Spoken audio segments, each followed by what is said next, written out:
What's up, Horde? We're back again, and we've got an awesome one for you today. So I'm going to talk to my new friend, Brandon. He is what I found out to be a very interesting dude. And he's a very nice guy, former pro wrestler, like just leaning into himself, and like he's got what seems like it's going to be some awesome stories. So, like pro wrestling and things like that, I think we're going to get into it. It's going to be amazing. But without further ado, you know what I'm saying? The next person joining the Horde and the guests, Brandon. What's up, bud? Hey, hey, how's it going? Good, man. How you doing today? I've been worse. Right there, you go. That's Yeah. it. You can't beat that. Um, so yeah, like I said, I just introduced you a little bit. And we're gonna get into all kinds of things. But if you take this time and talk to the people and just tell them a little bit about yourself, and we'll go from there. I don't know what all I'm supposed to say, so if at any Whatever you point I'm want. oversharing, just cut me off. No, go ahead. As I said, name is Brandon, former professional wrestler. I used to be very Googleable, but then my name, as I left, started going down. But TANU the Savage. If you just type TANU wrestling, you will get like Hindi and Bollywood videos. So you want to do Tanu the Savage. I've been a professional wrestler for 7 years. I am a single father of my daughter that I love, of 12, going on 13. Uh, Right. I crochet. I'm a huge anime nerd, recent anime nerd. I just started when COVID hit, and I'm at over 10,000 episodes watched, according to my anime list, and still watching them. Um, and I've lived a lot of life.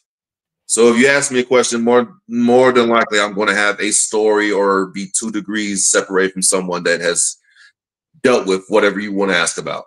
Sweet. That means we can get into whatever.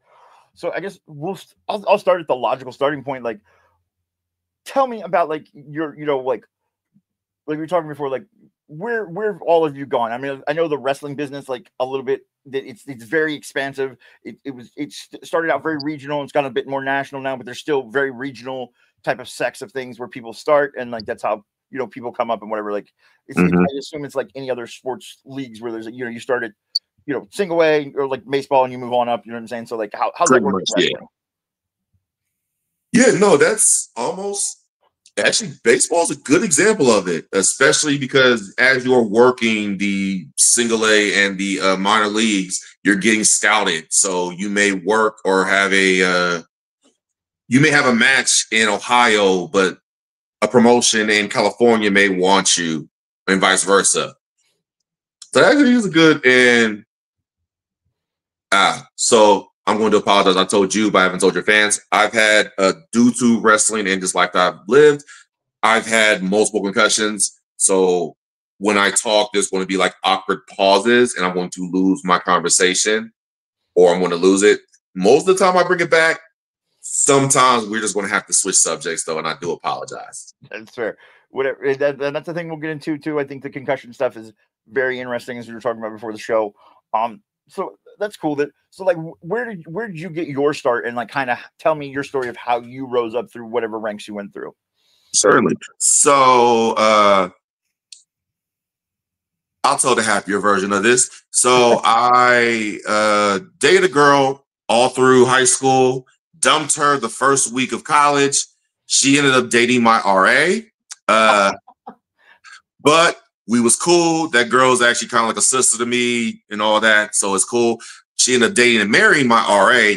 The RA was always cool with me, and we kind of bonded over wrestling. Every year he would hit me up. Hey, brother, I found a place where we can get trained. It's only this much money and so forth and so forth. Because of where I initially got trained and the state that it's in, I'm not going to give them any advertisement. But he hit me one year and I had stuff going on. I was working 2 jobs. I was busy. Another year, working 2 jobs and had other stuff going on in my life. And he finally got me. I had nothing. I had one job. I was going to work, coming home. I was like, fuck it. What's an hour and a half drive once a week? At least it gives me something to do besides work at home and alcohol. Yep. But yeah, Went down to Middletown. That's the most I'm going to give. And if you know wrestling in Middletown, I don't need to say anything more. Yes, if you know, you know. So yeah, it's a black hole of wrestling. It cannot stay out of trauma. ooh. Anyway, did pay my dues there for about 6 months. Found out about a show in Columbus, or actually a school in Columbus, in which they had Rhino from ECW, WWE, TNA fame, was giving a seminar. Went there. Even though my training was shit, I got the bare bones enough to impress the people there. So they took me under their wing. So if you ask me where I train under Carlton Cass, aka James Avery, and Ohio Championship. So it'll be Ohio Professional Wrestling Alliance or Association. I always forget what it is. Okay. But Carlton Cass, Tommy Chill, and Cyrus Poe were my trainers. They put me on to my brother Jabari, aka Papa Dingo, aka Super Oprah. Definitely Google his shit. Yes, it is way wilder than you think it is. We got to hear that story at some point. We can hear it now. But he put me on to him, and then he kind of took me under his wing. They got me out of Middletown, got me to first Lima, Ohio, which is War Wrestling. That is a company that's been going on, I want to say, at least 30 years now. If I name drop something, it's quality. So you can always Google them. War Wrestling in Lima, ASWA in Mansfield by Jimmy Lee, Mega Professional Wrestling in Canton, Ohio Championship Wrestling in Akron, Canton type area. And then from there, just being humble, paying dues. I've gone as far north as Sterling, Canada, which is 9 miles past the border. Mm-hmm. In Sterling, Canada, the claim to fame is there is a Big Apple, which is a literal Big Apple. Oh, like an actual fruit apple, like the it's a building that's shaped like an apple, but it's like the big basket in Ohio. Huh? It's like the big basket, the longer exactly. Okay, but imagine, along with that basket, there is a train, there's a petting zoo, there's outdoor ping pong, there is a golf course, there are 3 food trucks that are permanently stationed there. There's a restaurant inside. There is a chocolate factory, a winery, a meadery, a candy store, and it's all Apple themed. Wow. Listen, to the point is my favorite thing. So I kind of have to go now. Like, I didn't know this existed. I went with like 4 of the wrestlers, and we walked through, and we all had the same reaction of, wow, this is a lot of apples. So a half hour later, God damn, there's a lot of apples here. Shit. Dude, an hour later, holy crap, they still have Apple stuff. Man, that sounds like Disneyland for me, because apples are the way to my heart. So I'm here for it. That's amazing. I've never even heard of that. That's crazy. Yeah. Google it, but the Big Apple, Sterling, Ontario, Canada. I'm here for it, man. That's awesome. Yeah, I'm sure you've been. Is that one of the funner places you've been, like, in your travels? Because, like, I mean, I've done a bunch of traveling through the music industry and, like, just as a child and stuff or whatever. And, like, so, like, I mean, is Canada the only other country you got to go to? Canada's the only other country I've ever gone to for wrestling. I had a couple looks, but the money couldn't be negotiated well. Like, I wanted to go to the UK. Well, that'd have been cool. But there's 2 ways you can go overseas. They can pay for you, or you can pay for yourself. Right. Half the people there in wrestling, especially in indies, they're paying for themselves. I'm a person of pride, and also I'm very broke. So wrestling doesn't owe me anything. So if I was to ever do anything, it's because wrestling wants me to do it. Right. Okay. Like everywhere I went, it wasn't because I begged to go. It was literally just a, hey, we're going to Canada, and then I got put on. And then, hey, I'm going to Missouri, and I got put on. It wasn't, I want to be on this show, and I'm begging to be on this show. It was just, I'm a good person, and this is the goodness that's right. If they want me, I'm there. If not, like, I'm not going to beat down somebody's door. I get it. Exactly. I get it. Like, you know what? I don't know much about the rest of the industry. So, like, what does the money look like starting? Like, I mean, you know, just like in baseball and stuff, whatever, like, the money obviously grows progressively to be outlandish. So, like, how, like, when I started out in the music industry, I was destitute, broke for like the first 3 years. Like, you know what I'm saying? So like, I imagine that it's something similar. Wrestling, music, comedy, pretty much any kind of like stage presentation, all pretty much starts the same. You eat shit for like a good 2 years. You start building your reps, and then you get a look here, you get a look there, and you can. And sometimes you only get as big as like a cover band that's just local somewhere, but they're known at that spot to get a nice crowd. Right, like you become like big local, or like that's the way the music industry was like. You're like a well-known local band, but then you become a well-known regional band, and then you slowly kind of work your way up. So you expand your fan base outward, and then like it grows exponentially. So I'll put it like this: of my brothers, so there's me, Jabari, and Congo Kong. I am well-known local. Jabari Papa Dingo Super Oprah is well-known regional. Congo Kong is potentially well-known globally. Okay. Because he had the TNA look. He was a big part of when Jeff Jarrett was trying to get back into TNA, had the global wrestling and all that. And plus he's like a 6'8" black guy. That big that can move. Right. Yeah, no, that'll get you places that some places that'll open some doors that people that are not that big cannot open. So it makes sense. So okay, like, so is the money decent? Is it like livable once you get to a certain point? Like, say, like just the local, like well-known local guy. It can be. So for me, I honestly, it would have to be your life for you to live off of wrestling. You can, but it has to be a thing where it is essentially like if you're a musician, you're in the studio 24/7. If you're a wrestler and you want this to be your life, you have to do it pretty much 24/7. You're always in the gym. You're always looking at tape. You're always going to shows. You're always getting out there. Me, I put like this. It was a good part-time job for me financially. Okay. Cover gas, cover my my main check could take care of bills and stuff, and then my wrestling take care of my personal playing around stuff. Like I had a family, wife and kid. And my main check took care of them and all that. And then wrestling took care of me. So I could buy, if I want a bottle of whiskey, because I'm a whiskey drinker, I'll give you that. If I want like a game or something, I could play that. I never had to come out of my actual income for gas. Wrestling took care of gas, even if I wasn't working, just because that money came in. Okay. I see where you're going. So, yeah, because I was just tell people, like, especially the music industry, like everybody I think starts out with big dreams, and I tell people, like, listen, if you want this like to be a job, you have to treat it as such. Like when I started out in it, like, and what I do now with my, like, I don't keep my press equipment and everything and all of my inventory stuff in my house, because if I did, I would just sit here and go and keep making art and never do anything. So I have to like make sure I go to a separate location, like it's a job.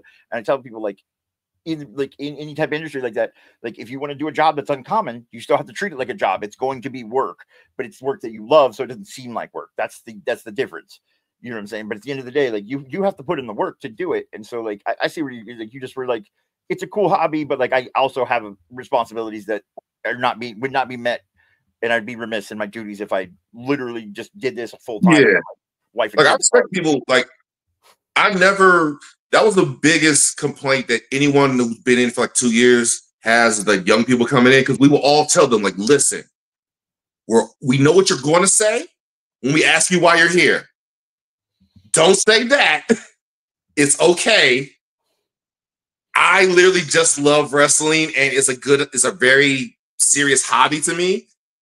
But do not tell us it is my life. I've always wanted to go to WrestleMania. Because realistically, you don't have that in you, and you don't really want to do that.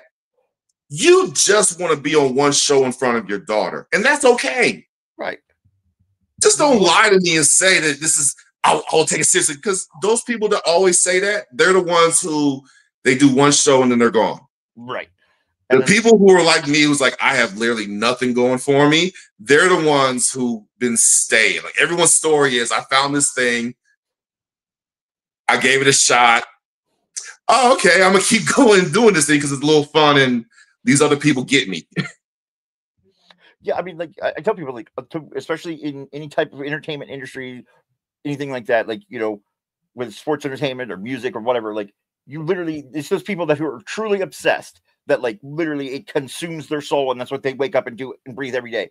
Those are the people that at least they may not always make it, but those are the ones you go, I'm not that dude. Like, you know No. what I'm saying? Like, and it feels good to do the one show and like your daughter's like, oh my god, look, there's, and you want to be a part of the thing you love, but like being an active, like progressive part of the thing you love, that's a different story. Those people actually work really hard.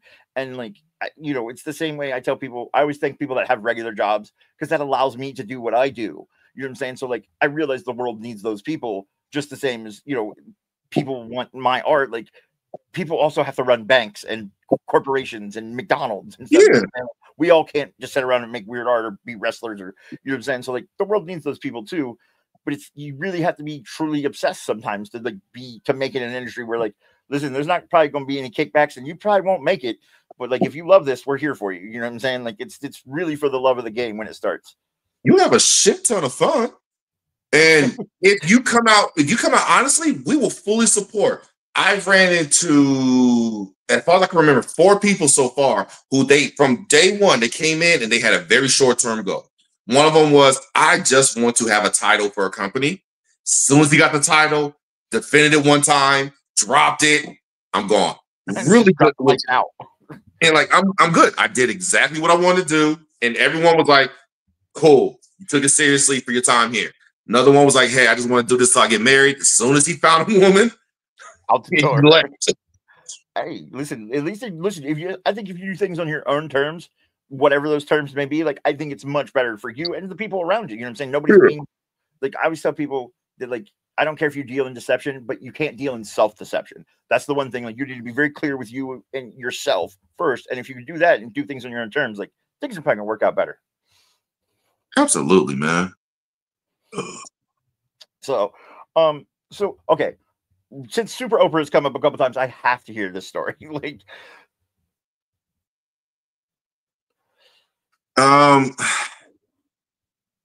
YouTube Super Oprah matches. That's all. Honestly, it's not.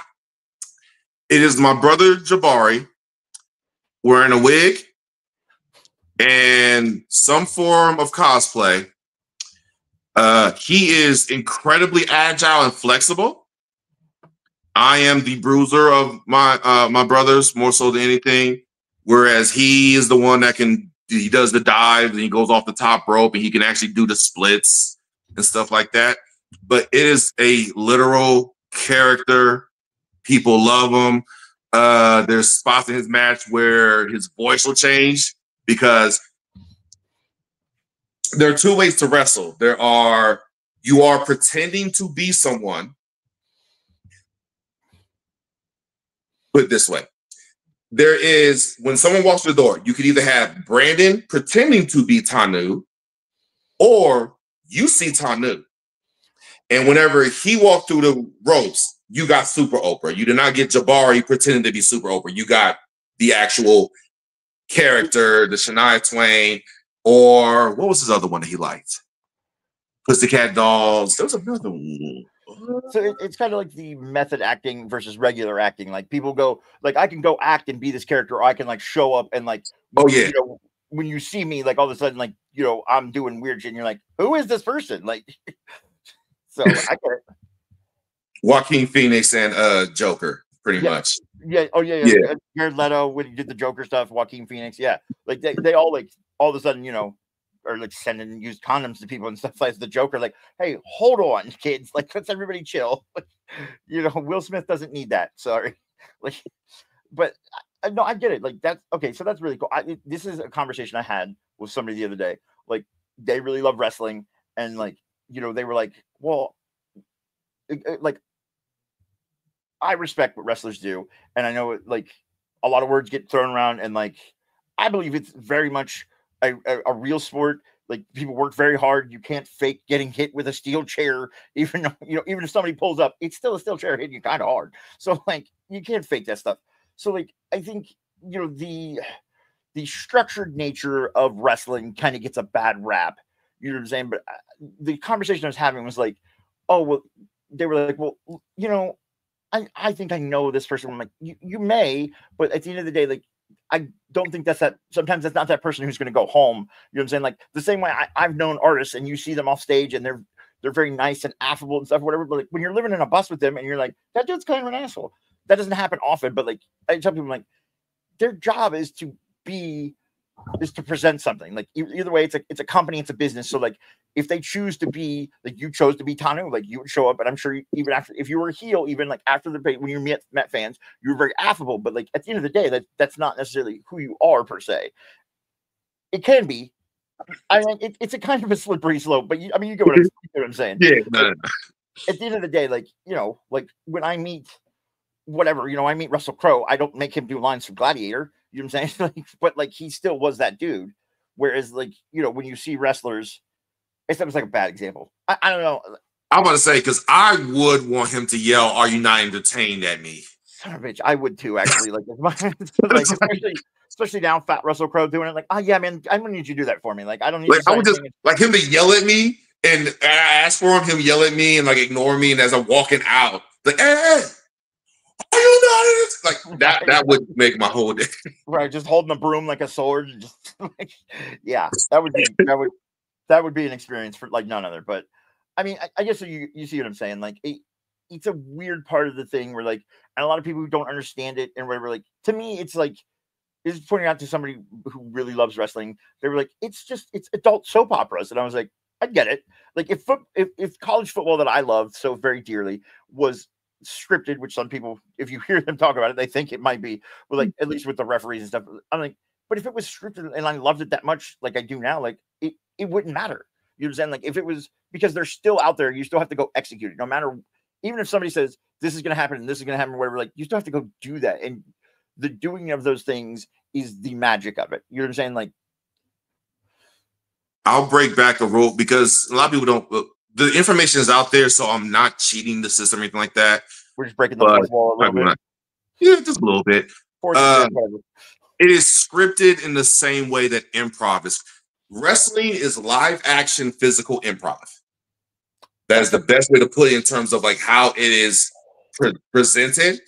Because yes, it is scripted, but the average locker room, it is Tanu, Super Oprah, and a line underneath whoever's winning, and a timestamp for how long you're supposed to go, and that's it. Okay. Everything else that happens in the ring is literally two people walking and talking and freestyling. Okay, that's what I was going to ask next. Like, how do you go about doing that? Because like the way it's done, because I know people are like, well, they talk to. I'm like, dude, I watched a lot of wrestling as a kid, and even when I get older, I'm like, I don't see these dudes talking to each other. So like, that's like, is there like? So there is conversation that happens. You can go on YouTube to how I'm not going to reveal that part. Right. But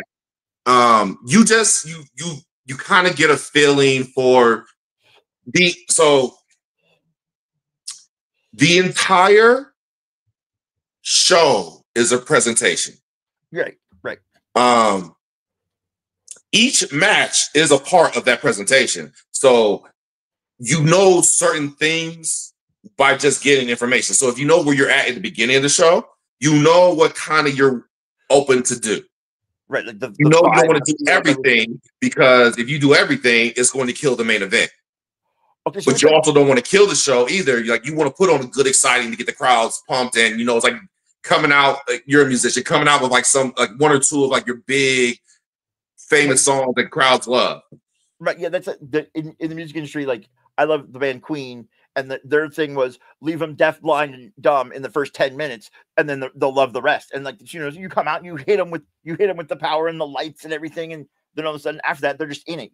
It's kind of like comedy too. It becomes like this group hypnosis thing where everybody locks into this wave of like, okay, I feel what's going on. You know what I'm saying? Kind of the vibe of things. I never viewed wrestling in a sense of like whole shows as whole stories. Like I was used it like there's storylines, but like I guess overall it's like a comic book. Like if you read an Avengers comic, there's all these storylines that interact, but like the overall arc is that comic. And then you have like, so using that example, you have like the undercard, which is more of like your Avengers or your the Marvel Cinematic Universe, episodic universe, the Right, sitcoms, the like TV WandaVision shows. stuff. Yeah.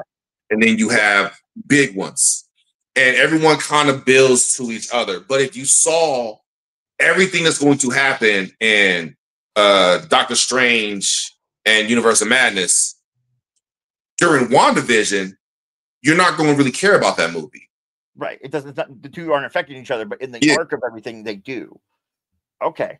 So it's kind of like that, and like you're taught. So you are taught certain way. You taught how to hit. It's like stunts. So you know how to hit. You know how to fight. You know how to relay emotion and how to make a sound without. You can hurt but not harm. Right. It hurts, but I'm able to walk away from it. Right. Okay. Like this is a weird comp, but like in the kink communities or whatever, like when people say like I want to hurt you, but I don't want to actually hurt you. I just want to deliver to you.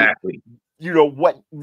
Playing to the back of the room in wrestling is like, listen, I want the person in the back row to go, "Ooh, I felt that," but I don't want you to feel it. You know what I'm saying? Like I give it. I mean, not as much as it. I'm one of the sickos. I want to feel it, and I want the people to feel it too.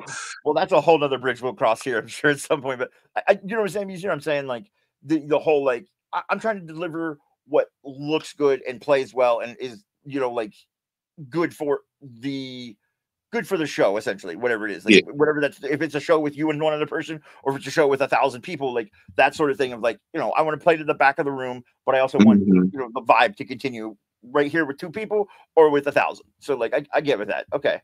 That's cool. And like I like the comp of the Marvel Universe thing. That was pretty good. Like which are you like Marvel stuff and like comic books and things like that? Yeah. Anime has literally taken over my life.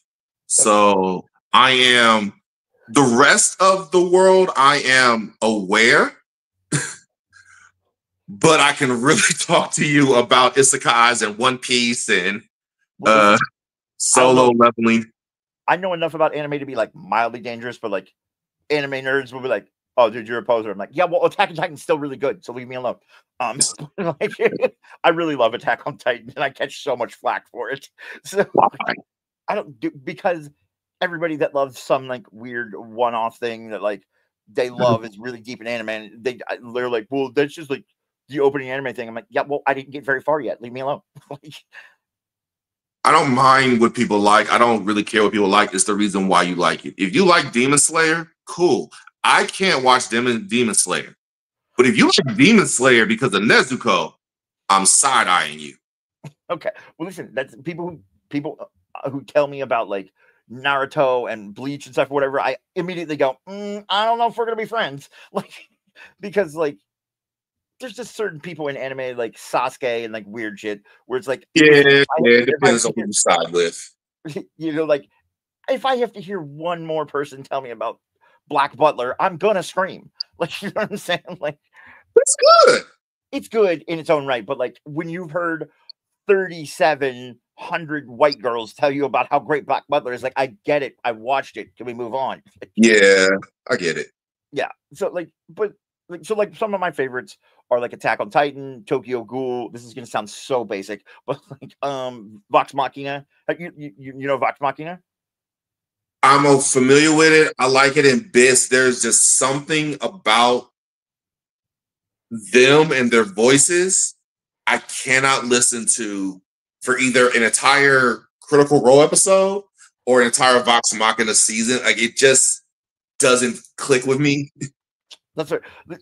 I didn't know anything about, like, I didn't know anything about it, and it was shown to me, and like, the first season and like the first 20 seconds, they present it like it's this team of like really stand-up heroes, and then they all killed in like the first 30 seconds, and I was like, I don't know what's about to happen after this, but I'm wildly into it. And then they meet in the first scene in the bar and Scanlan and all that, and I'm just like, okay, I'm here for all these guys. Like, I don't know who those people were, but I'm here for these guys. Like, it was different than most that, what I'm saying? It caught me off guard where. And then, I was told like, oh, it was Critical Role's first campaign. It was turned into I was like, okay, I'm kind of here for that now. Like, you know what I'm saying? Because I've played D&D and like, I think that's a cool idea. Like, you know what I'm saying? Like, you guys like did that, like, and then took that amalgamation and turned it into an anime that was like pretty good. At least the first. I haven't seen the second or third season, but the first season I thought was amazing. So Vox Monkey got like 7 Deadly Sins. I can't do 7. 7 Deadly is one of those I can't do. The first season was good. I started watching the second season. I was out after that, but I can do pervy. I can do overpowered. You cannot be that cannot be the same person. Okay. So Meliodas being OP and super pervy gives me the ick. I can't watch Plunderer for that reason. If there's other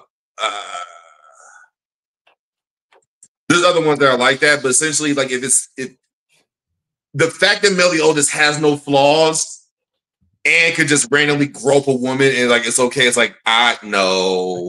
Right, like that's a bridge too far. I get. I don't want to co-sign. Yeah, like everybody I show that to, they're like, why is he continuous with the underwear? And I'm like, listen, I don't know. I'm not a writer on the show. Like, Jesus. But, what's some of the other ones? My Hero. What is it? I'm assuming you probably wouldn't, but My Hero Academia.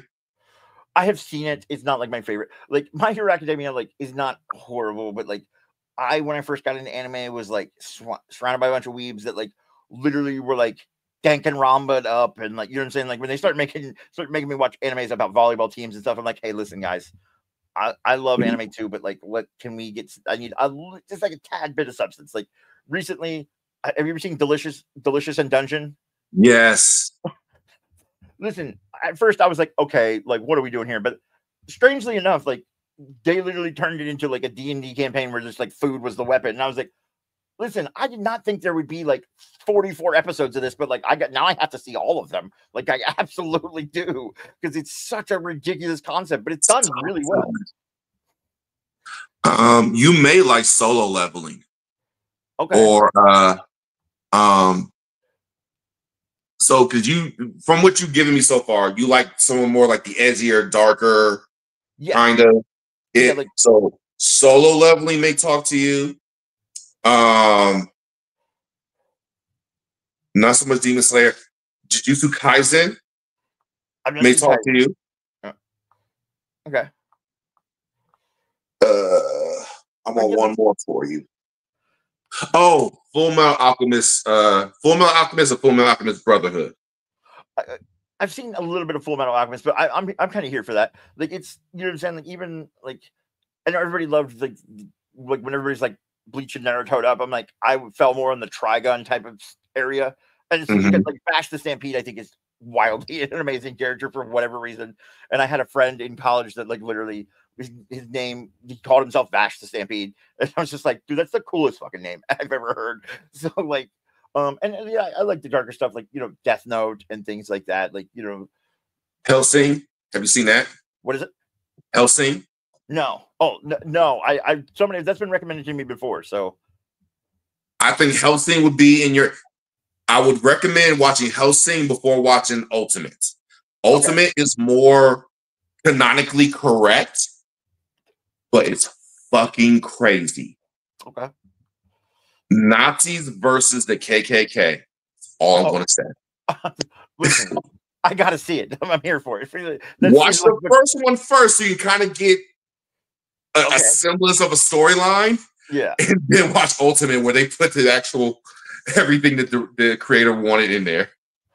Most people who come to this channel know me from when I was on the Ohio State podcast. I was on, because it was an Ohio State football podcast. I was on it for last season. Literally, I was kind of the color dude that would just had outlandish opinions, and I said something sometimes literally when Ohio State was going to play Oregon in the playoffs, somebody said in the chat Ryan Day is going to beat Dan Lanning so bad he's going to get pregnant, and I ran with that for 2 weeks. Just literally kept telling people we're gonna I would make announcements. I'm we're having right before the season, we're having a gender reveal party for Dan Lanning's baby, and just constantly ran it. I was after every time we beat her at the end of the playoffs, I was maybe all these coaches can form a survivors group they were in Nam together or something, because they all had the 50 yards there after the game, or they just looked like they had seen some shit, and they're oh god, what just happened? So like, I say I was known just for saying like weird outlandish shit. So like when outlandish concepts, things like that come up, like I love it. As like you haven't seen a lot of my art, but if you see it, it'll make sense. Where you're like, okay, that dude's doing something different. So I like different things like that. Like the first anime thing that I ever got into that I was like, listen, I watched regular cartoons because it was back in the 90s. I'm like, I watched regular cartoons and like, yeah, Transformers are cool, but I need this. It was Akira. Yeah. Listen, to me, that's the holy grail of anime. Like, listen, and that's what when I first saw Attack on Titan, it reminded me of Akira, and Oh that's yeah. what grabbed my soul. I saw Akira for the first time maybe 2 years ago, and it still holds up. Like it's old, but it's not like there's certain like old, like the original Transformers movies where there's a song for every scene and you lyrics to it and all that. Akira's not like that. Yeah, no, it's not. Yeah, like I grew up watching like Thundercats and the Transformers and stuff like that. And then literally I found Akira and I was like, oh whoa, this is something different. Like I'm telling like I used to have like the Akira playing cards from Japan and shit. Like Ooh. I was obsessed with Akira. There's somewhere still I have them. Like I have a whole set of them. Like, but yeah, I'm telling you, when he turns into Akira and he turns into the giant blob, I was like, I don't know what's about to happen, but this is so great. Like that whole thing. Tokyo Ghoul reminds me a lot of Akira too. Yeah. Those two things. That's why they hold a special place in my heart because it was harkened back to the first thing I saw, and I was like, "This is kind of like Akira. This is so weird but good. I'm here for it." Yeah, I could definitely see those comparisons. Yeah, so like that's what grabbed me with anime, and I know there's a big proponent of like between cartoons and anime, and it's like I get it, but like they're all kind of the same. They're built on the same principles. A lot of it, you know what I'm saying? Like anime just takes things sometimes to the craziest place, like Delicious in Dungeon, where it's like, wow, dude, like that's a pretty crazy concept, but like sometimes they pull it off, and then sometimes you get Danganronpa. So you know, like Anime is the kid-friendly version of the Rule 43 of the internet.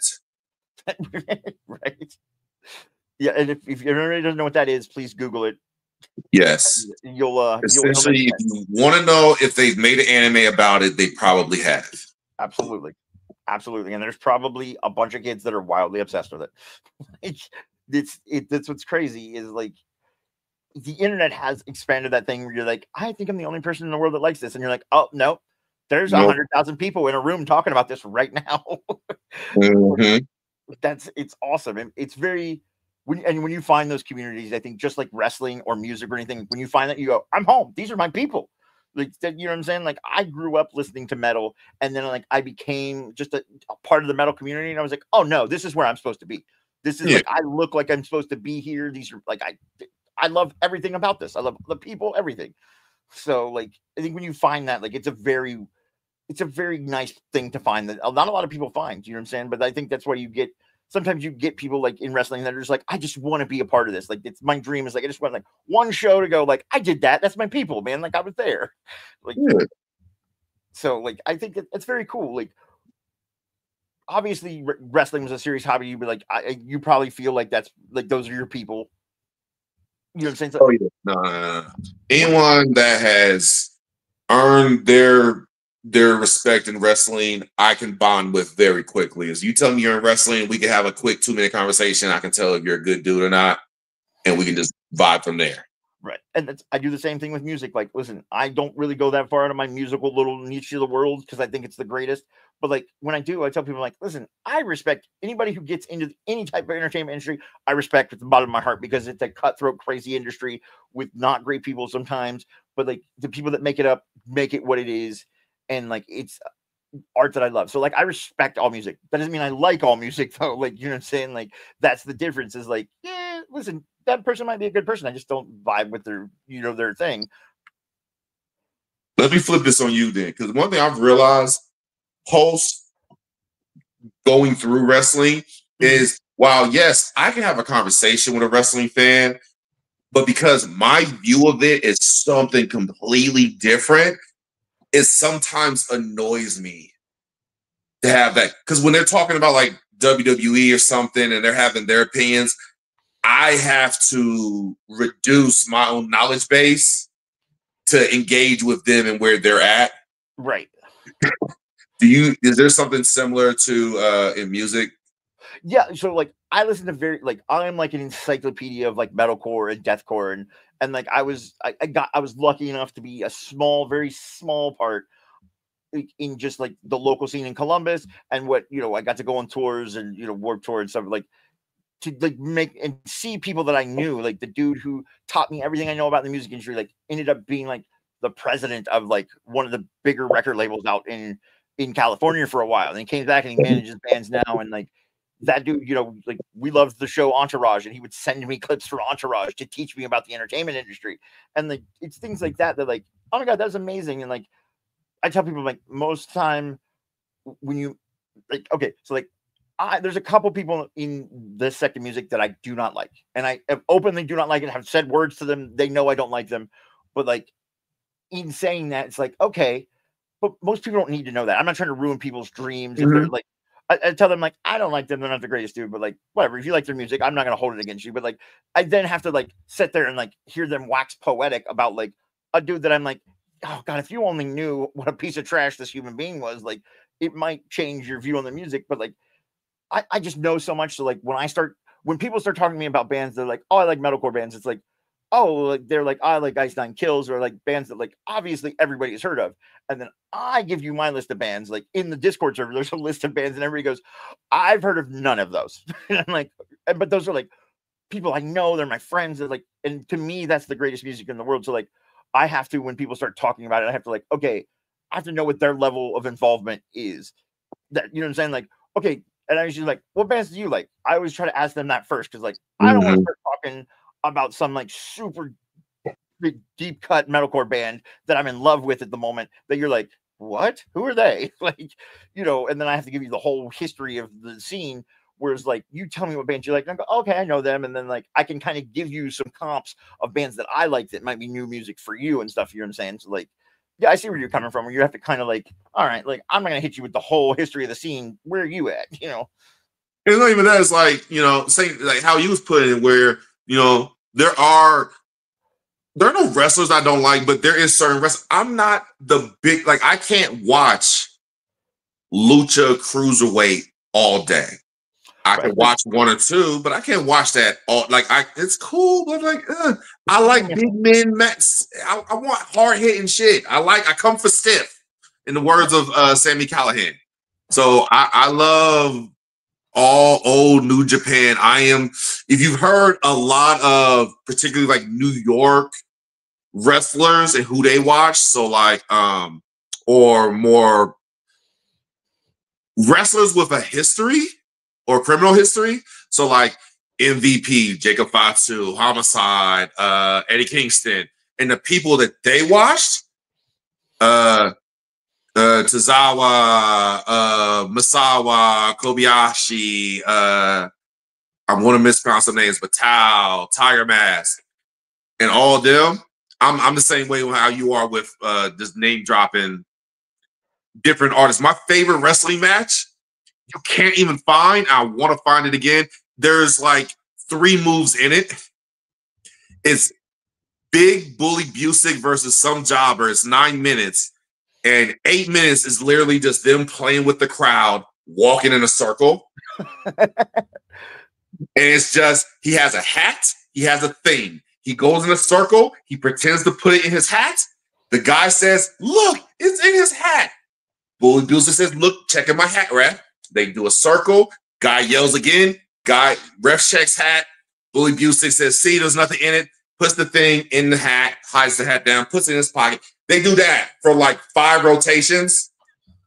Clothesline, submission, over. I'm like, greatness. That's so awesome.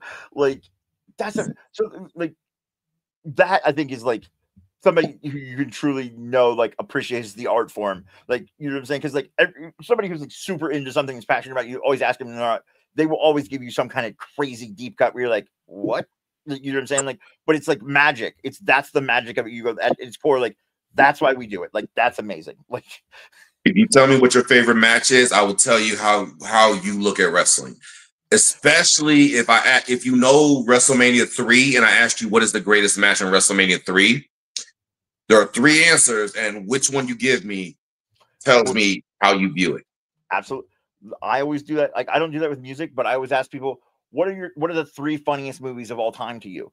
And I think whatever answer people give me, one, I can tell you like what your parents watched when you were growing up, 2, what you think is funny now, and 3, where you're headed in your comedy journey. You know what I'm saying? Like, and it tells a lot about people when you especially if you know a lot about an art form, when you ask somebody like what your favorite things are, because they're so vast, comedy or wrestling or music. Like you say something, you can go, okay, I can kind of make some generalized like judgment calls on like who you are just as a person in general. Like You with the anime.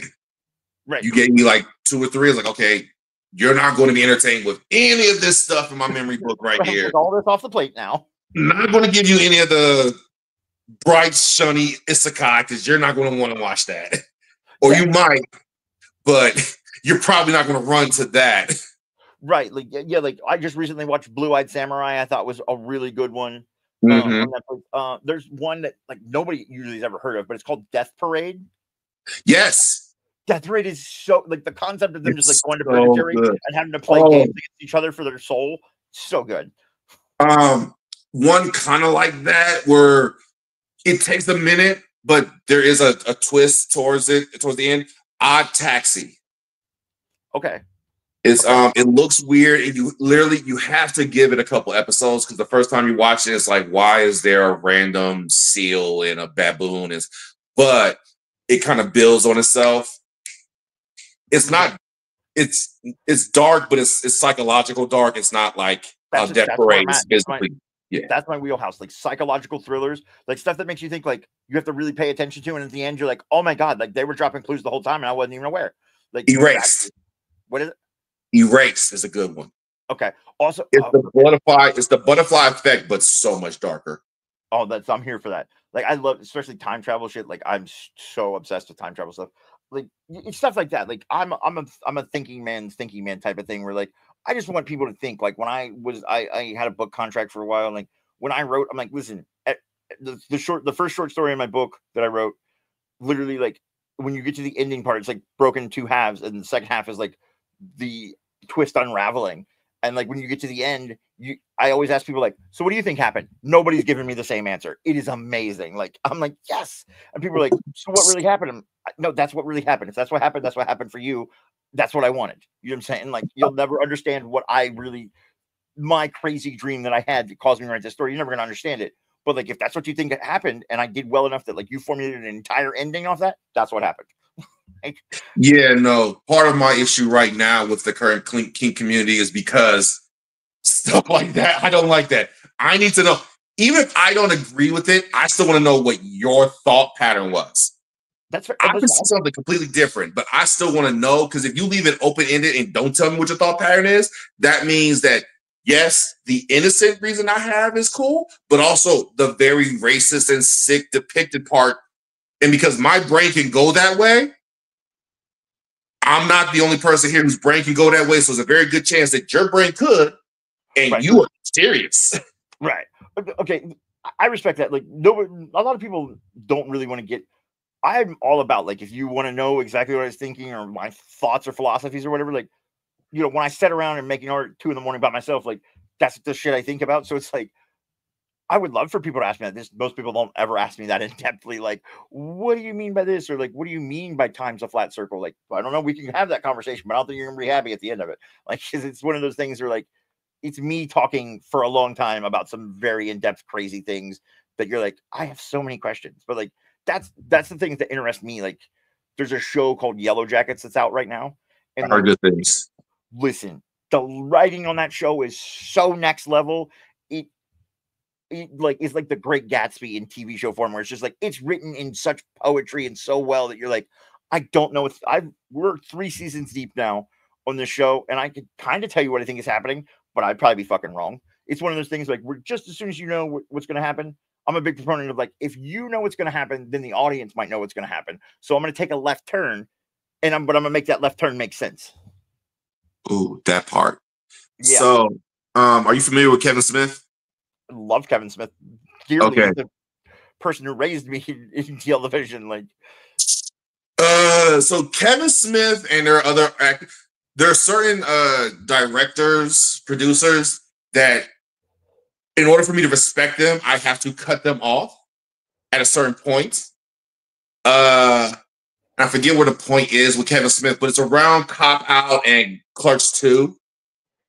Listen, Clerks 3 still holds a special place in my heart. I don't care. I'll die I on that. can't watch it because after all that, he did Yoga Hoosiers. Yoga Hosers, yeah. not his best work. Yoga Hosers, he did Tusk, which I respect the artistic drive he wanted to. Garbage, he did Red State, which again, and when you said the whole, I wanted to ask if you see his, have you seen his stand-ups and speeches? Yeah, absolutely. So you know his story behind Red State? Yeah. Okay, I respect it. It's not a good execution of it, but I respect it. And when you said that, I was like, okay, it reminded me of Red State. So the Red State is one of those things like, do you know the original ending for Red State? He said it at one point, but like his whole thing was every time he got to a point where he felt like the audience would know he would turn. So like they're gonna open that door. Nope, they're not gonna open that door. They're gonna go down here. Nope, they're gonna go upstairs. Like, yeah, like and like that's like that story that I wrote that like is my favorite story I've written so far. Like, well, it holds a special place in my heart. I've written things after that are much better, but like literally that story is one of the things where like I had a dream about it, right? I had an idea for a story. I had a whole dream about it, dreamed the whole thing, but like as dreams are wont to do, sometimes like you kind of miss part of it or forget part of it. And like in the writing process, I got to the end and I was like, I know the ending and I know the ending is epic, but like, how do we get there? And how do I get there to make it make sense in not like a weird dream form? Mm-hmm. And so like I wrote the first half of it in like a couple days, and then I took 2 weeks and I sat there and I thought, and I was like, how can I, and there was ways I could get there, but it kind of changed the ending just a little bit. And I'm like, I need to get to that point, but in a way that makes sense for this point. Like I need, there's point A and there's point C, and there's a logical way to get there. I just don't know. And so I'm at point B in the middle, and I can see C, but like I don't know how to get there in a way that like makes sense to me, but will make sense to other people too. And that's my point of like, changing it like to where like people don't know where you're going, because like I get there in a weird kind of way with just enough information to make it like, okay, that was crazy. You know what I'm saying? But like, it's not like, and because I don't like ambivalence either, but like nobody who's really delved into it. Like I will give people, it's part of my personality where like, I'll lean into like, people like, I don't know if you're kidding or not. And I'm like, I don't know. You tell me, that sort of thing. Nah. See, I need concrete information. I do it jokingly most of the time, but like, you know what I'm saying? Like when in my writing, like my writing is a point of like, I just want you to think. But if you want to have the conversation of what I thought, I will gladly give you that. You know what I'm saying? I'm like, when I get into debates with people about stuff or what, I have very strong opinions about certain things that I love, like music and stuff or whatever. Like people are always like, I'm never going to change my opinion. I'm like, I don't care. Like, I don't want you to change your opinion. I want you to hear my opinion out. And then if you have an opinion, I expect your opinion to be that, well thought out, because you formulated a belief on it. Give me that formulation of the belief. That's my thing. That, and that's to get us back to wrestling. There are so many people in wrestling, but the fact that we have this underlying theme, and you probably have it in music. In wrestling, there are some of the biggest redneck, bigoted, racist people that I am huge friends with, because it's not a blanket, just Trump sign racist. It is like a broken down to a degree of this is why and this is how. It's like, I don't agree with you in any way, shape, or form, but you've done the work. You're not listening to catchphrases here. Right. You weren't brainwashed. You formulated an actual belief and have like, for it that are logical. And also yours is not reflecting on me, so that's cool. Whatever. Right. Like, but your own. Yeah, I get it. And there's a lot of my beliefs, like, because I am a person who sits around and constantly thinks, like, so I'm constantly formulating beliefs, like, why do you like this? What is it that, like, just like the anime things, like people always like ask me about why I like Attack on Titan. I'm like, well, I can tell you all the reasons, but the real reason that it caught me and has a real special place in my heart is because it reminded me of Akira. But like, that's a whole story, that there's a whole conversation we just had to have to that point, right? Like, to tell you all these things to go, okay, but it started at Akira. And so like everything after that kind of like grabs that whole thing. Like, and I think most people don't realize that, like, the moment that you like first fall in love with a type of thing, a type of music, a band, whatever, that thing will usually always hold a more special place in your heart than like there's a band called Sleep Token that's out right now, and every single Sleep Token fan I talk to, the first song they heard and usually fell in love with, that's their fucking favorite Sleep Token song forever. You know what I'm saying? And that's because, and that's how it works. To me, that's how it works. Like, you fell in love with it for a certain reason. So that's like, it's like your first love. You know what I'm saying? When people pine over their first love from high school, the first time you felt that feeling for something, you go, oh, I just want that feeling. It's the heroin paradox of like, I want that feeling. Will I ever get back there? I don't know. But like, sometimes you do, sometimes you don't, but you chase that. That's the passion that you're chasing, is that feeling of like, oh, that filled my soul. Like something, there was a hole there and that thing is filling it. And I want more of it right now.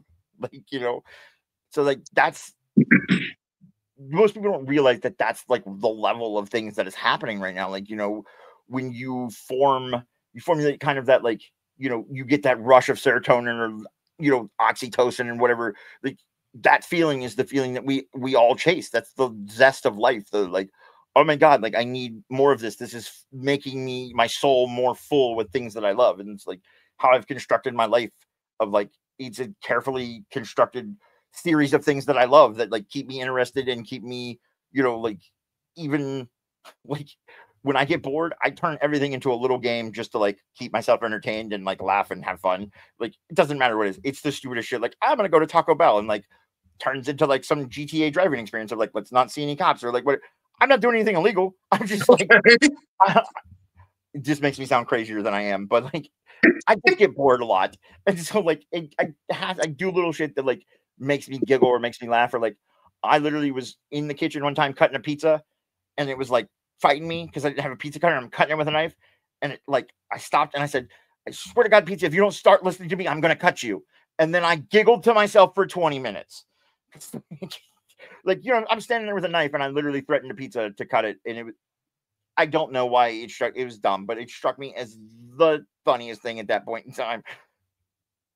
And when I relay that story, people are like, that sounds dumb. And I'm like, it probably is, but it was funny at the time.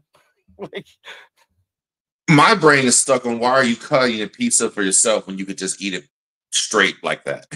Well, because it was a big pizza. Like, it was like, you know what I'm saying?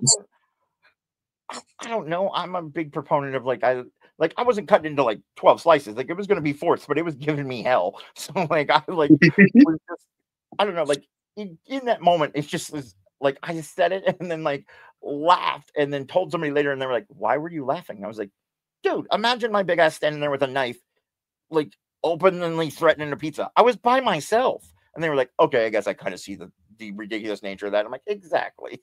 Mm-hmm. So like, it's, I don't know, things like that are just like, I don't know even where I was going with that whole point, but like either way, like that's, oh yeah, like that's just how I am. Like, and I think if people did that more, if like more of your life was kind of, you know, you turn it into like, I just want to do things, because most people I think just want to do things they care about and like find those passions or whatever. But like a lot of life is lost in just like mundane stuff that you get caught up in other things. Like I think there's a point where you can like be passionate about things and be happy and experience those things and like make your life fun, but also still be an adult. You know what I'm saying? Like, and it's the balance I think people need to find. And I'm guilty of like falling down those rabbit holes too. But like when I hear things like wrestling, I find other passionate people about things. I'm like, they understand at their core level, you know what that feeling is that all people I think are searching for. So since wrestling is your passion, or like, let's see, I'm trying to think. Since wrestling is your passion, like, what are some of your like? Do you have any like? This is like this part of the show where like I have people tell me like, give me like one or two crazy, amazing experiences you experienced in wrestling, and give me like, I know you said before you haven't really had any horror stories, but like, tell me some stories where people would be like, oh my Lord, like that's crazy, like, you know, like crazy good, crazy bad. Okay. So my favorite story whenever I do Two Truths and a Lie is the fact that the first time I ever had backwoods moonshine was the first time I was ever in the ring with the Rock and Roll Express. And it was provided by the mayor of a dry town in West Virginia. That's amazing. Exactly. Like he brought in a case and set it down. Was like, hey, I appreciate, because it was a fair show. It was like literally like a 2-block fair. So it was a small town, but it was a dry town. So there's literally no alcohol. Frosting these mason jars. All right, everyone is on the show gets one. It's like, and we did this before the match. Oh, this is amazing, dude. Like the mayor's like, we're gonna crank this up to 11 for this 50 people that are here. And then so the person I was with is one of those people that based on his appearance, you would think that I would never know. He actually, so if you don't know who this is, do not Google, but if you do, we're good company. So he introduced me to Johnny Rebel and David Allan Coe's Rated R album. And you guys were just if like, you know track one on that, sadly, that was his intro to me. Sadly, I do, but that is, if you'd have told me that story, otherwise I'd be like, and so you guys actually fought? Like, you know what I'm saying? Like, that's so crazy. Like, that's hilarious, though. That's very because he's a good dude, but he gets the humor in it. So, plus, track one of David Allan Coe's X-rated album, the title is not flattering for people of my complexion. The lyrics are very flattering for people of my complexion. And so I was like, I'm not offended by this at all. Just most people hear the name, hear that man's name, and you're like, okay, like this is not going to end well. Yeah.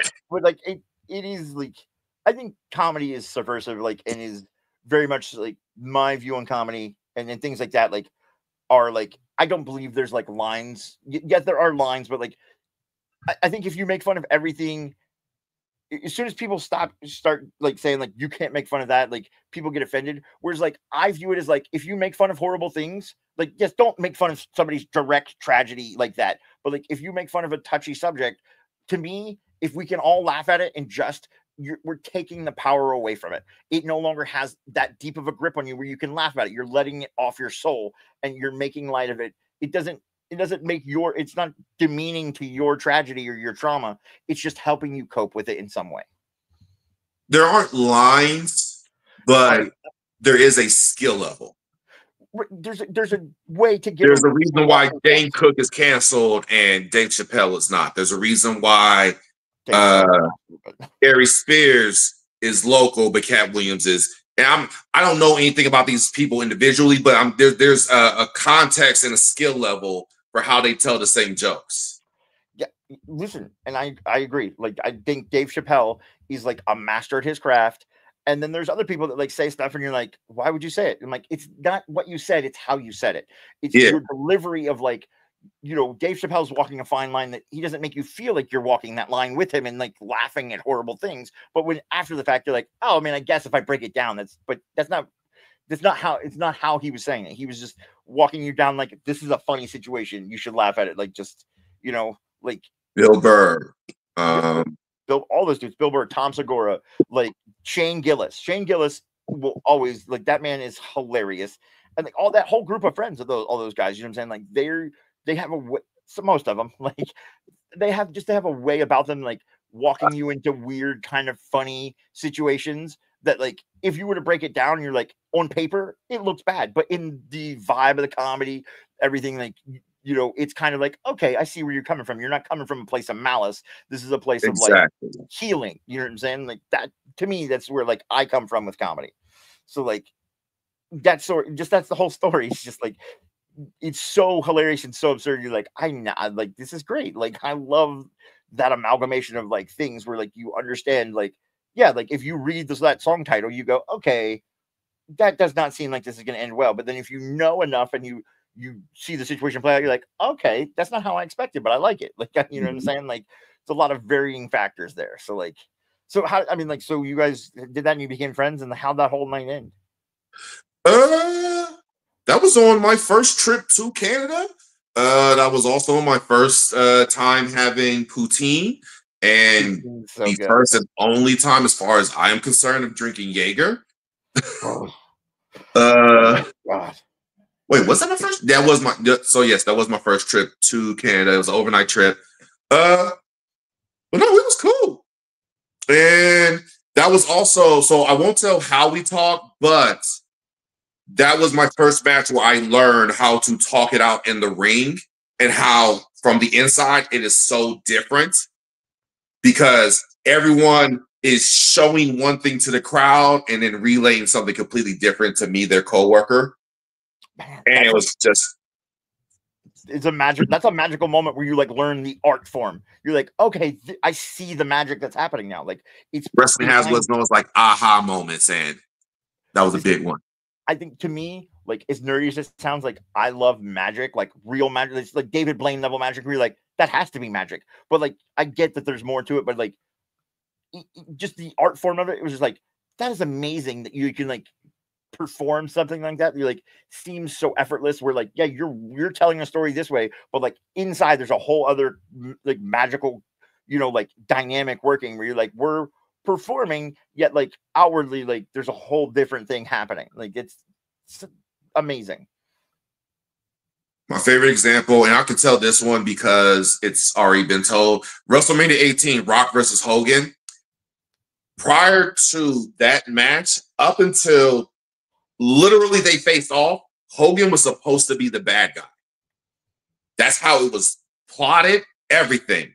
And it wasn't until they got to the ring, they faced off, they felt the crowd, and they rewrote the entire match. That's amazing. Everything, there was like parts where they said they wanted to do, but literally the flow, the way it felt, marvelous. Because once you see that, you can see where things pivoted and where The Rock, okay, you're not going to cheer for me, so let me be a little dirty and let me take his belt and whip him and let me put on the and all that stuff. And that's those moments where like if you've never experienced, like I've experienced very little of being on stage in front of a crowd, but like when I've got to come out, it was like guest vocal moments. So like it's big vocal moments in a song or something. You come out and it's like you see all these kids just screaming, like they could not, none of them knew who I was. But like when I got to do it, it was like I am getting to feel like you feel. It's that moment of like I want to have that one match. Like I get to go out and like this is my favorite band, and I get to scream into a microphone and watch people go ape shit. And you go, I get why you do it. Thank you. That's amazing. Like that feeling of like the first time I ever felt that, like when I got in the music industry by being a DJ, like at raves, like when I was young, way younger. And like I cannot say the name of this rave because it involves a group of people that like from World War II that are not looked upon great. And I'll tell you off air, but like it's a very, you don't want to say this title on YouTube. So like I was like headlining it in one of the rooms at midnight. And literally, like, there was like, I don't know, 800, 900 kids there. Like, it was a bigger party. And literally, like, I came out and I was playing, and like, as soon as like I came out and played. It was right at midnight, right when the ball was dropping, and I started the set with a Wham song, and I spun into it. Yeah, like, Wake Me Up Before You Go Go. Like I started with that, and it was just Wham singing, and then I spun some drum and bass into it. And as soon as the first drop hit, everybody lost their fucking mind, and I was just standing there going, this is what I want to do. This is amazing. Mm-hmm. Like, that feeling of just like watching it's kind of a control thing, but it's just like I'm guiding this entire hypnotic vibe where people are losing their mind, and they're doing it to my art form. Is like I need more of this. This is amazing. The cheer at the end of the match is like the best drug ever. I love to be a heel because when you're a heel right now, just hearing them, huh? I just got like that feeling, that feeling when you hear like good music, you get goosebumps straight here. You're like, oh God, it warms my soul. My favorite match is one of my last matches. As far as it's one of my last matches. Good wrestler, local guy by the name of the Baker Hickey. Put him over at OCW, and just the way we controlled the crowd, where everyone hated me, and it was this little derpy looking dude. We did like a storyline where we pretty much pulled him from the crowd. Like he initially was there in like a security shirt, and then I beat him up, and I beat him up again, and so like, okay, you gotta fight him, and then we got into a match, and then I gave him the title from our one actual like match against each other. But that pop at the end, whoo, man. I'm telling you. I rolled that for like 2 weeks, just tapping into my veins.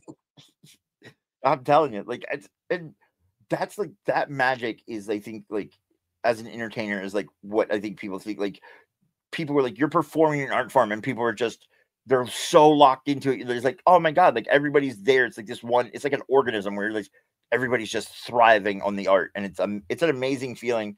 And like, I don't know, like I was asked people like, are wrestlers like kind of hypercritical of themselves?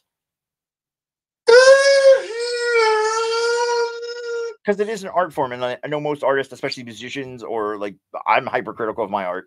Like I think yours is more improv, but like, what, so yes, but not to a dangerous. I'm afraid when you say hypercritical, that it becomes like almost obsessive. well, no, I mean like what I'm saying, like a lot of musicians will like go out on stage and say they play guitar, and like they will miss four notes the whole show. Oh, and they will come off stage and be like, "Oh my God, it's the worst show of my life." And there's 1,000 kids out there like, "This is the greatest moment of my life." Like every match that I can show you that I know that you will love, I will.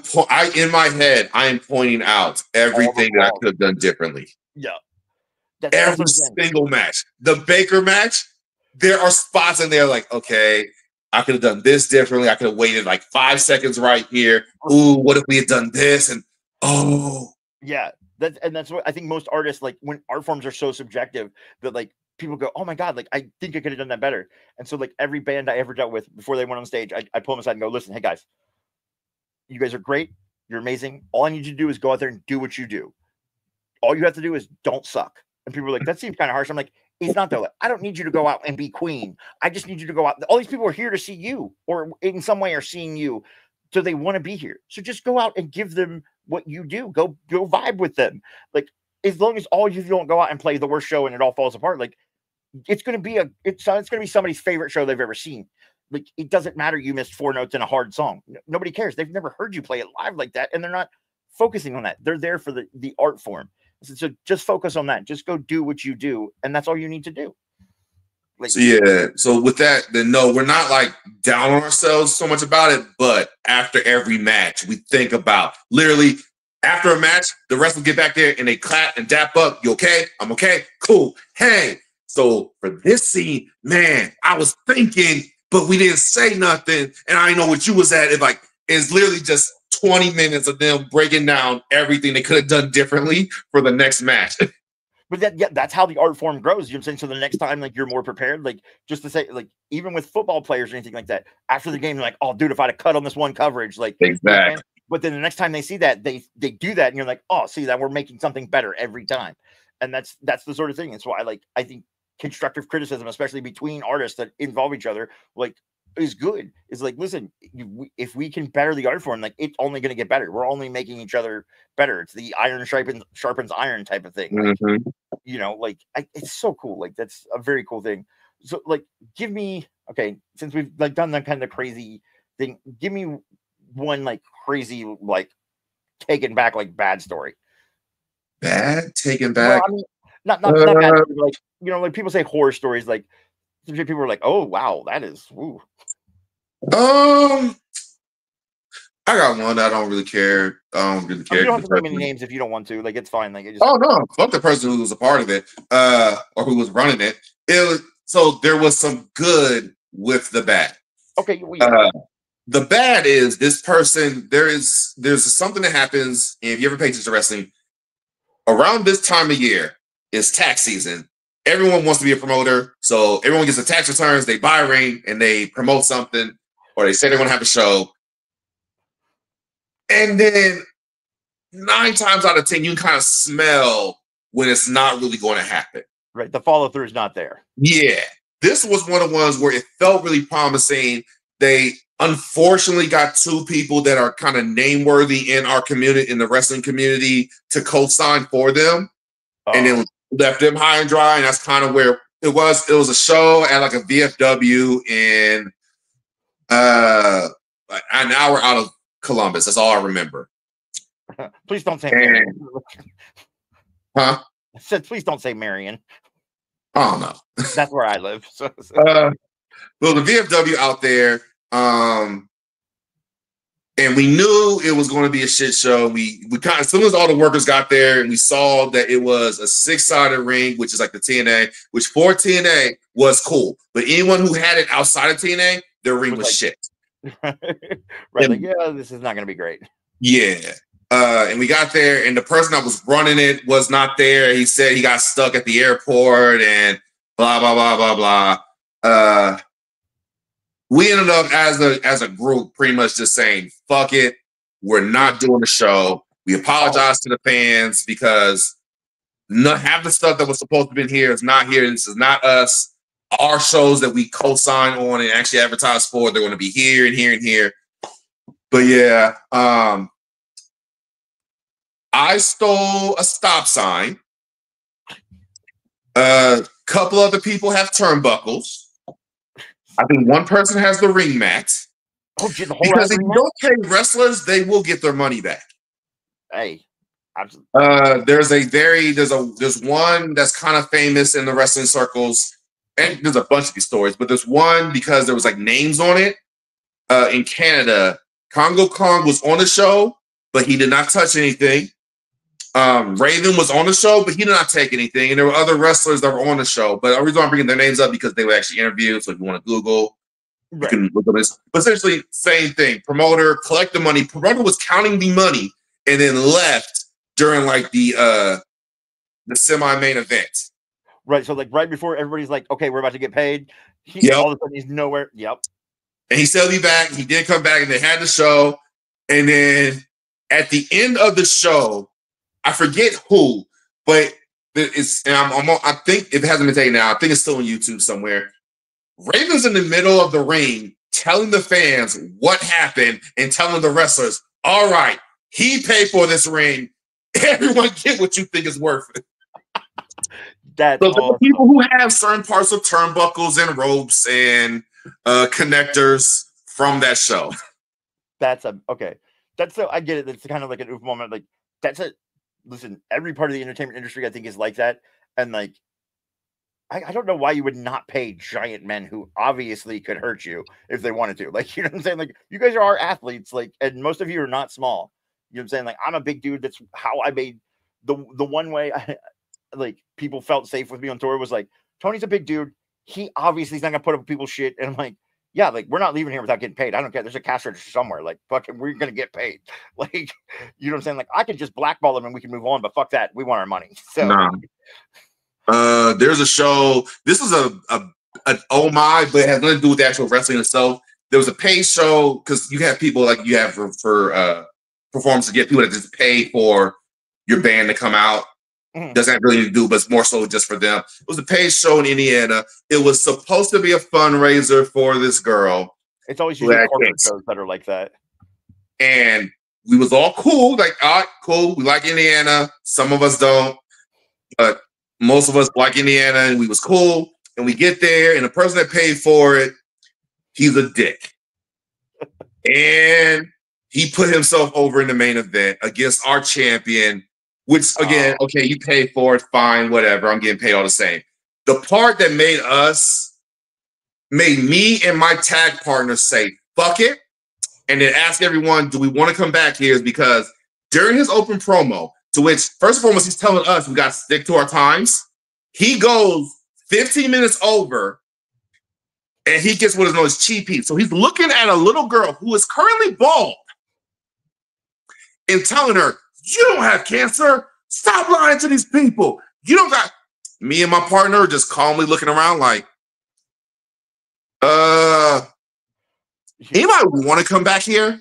Right. Nah, bro. Nah, we good. Cool. If your friend knows New Japan, there is such thing as the Stan Hansen and the Bruiser Brody entrance in Japan, where they go through the crowd and they toss shit, and you better get out the way. Oh, Jesus. That was me and my brother Jabari. I walk through, I'm literally throwing chairs. It's recorded. So this is the funny part. This is actually recorded and on YouTube. If I can find it, I'll send it to you later. Oh, please do. Yeah, I'll link it in the description if it comes up. You'll see all of it because they cut it. They have to edit around me being ridiculous, but you do see a chair just randomly being thrown here and there. You have trash can being thrown. I only stopped because, again, we have no heat with the actual promoter for it. Right. His wife is coming up to me. sweet little white woman, very angry. As soon as I saw her, I'm like, okay, I'm done. Right, like just kidding, just joking. Her husband, and this is the part that's hilarious because it's still in there. In the recording, they have the announcers that are trying to like downplay what we're doing. Right. And you see the promoter, just you can hear his voice. Hey, you tell your boys when you get to the locker room, they're fucking done. That's what you have an army back there? Because I don't think these dudes are going, but here's the kicker. The next show he gave us tag titles. Oh, shit.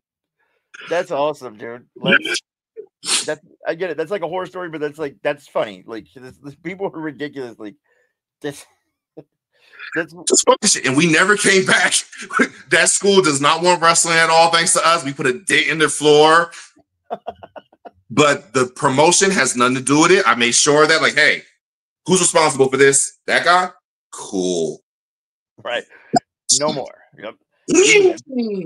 People think that blackball shit is just like is not serious. And I'm like, no, listen, man. I'm telling you, one reputable person says like, nah, he did some fuck shit. Don't do it with him. Like all of a sudden you're like, well, I can't get any bands or we can't get any shows. Like, yep, you were an asshole. Sorry, bud. It's over. Like that's the one thing that I will say, and this is be my little soapbox because of my issues that had me like a little flustered earlier. I will say the kink community is missing is that solidarity to blackball people. There's way too many leniency in wrestling. You can fuck up with someone. One time is a mistake. Second time, okay. Now we're going. Third time, get the fuck out of here. And if you don't, we are going to get you out of here. Well, and I think wrestling, just like anybody that knows anything about kinks, like it's a safety thing. Like you know what I'm saying? Yeah. Like, in those situations, like there's no room for like, hey, listen, you're gonna be fuck up and be an asshole or like do things that are actually gonna hurt people. Like we're all trying to be safe here and like have a good time. Like you're fucking up everything now. And I think, yeah, that's a whole point of like the safety in those things, like in art forms, anything like that, or any type of things like that are paramount to like I said before, like I want to hurt you, but like I don't want to actually hurt you type of thing. You know what I'm saying? Like I don't want to ruin your life. We're just trying to have a good time in the confines of what we all have agreed upon. And like I think when people go left of those guidelines, like yeah, there shouldn't be a tolerance to a certain point. Like yes, like you said, once or twice mistakes, things happen. You know what I'm saying? Like you smack an ass too hard, like, okay, my bad. Like, yeah.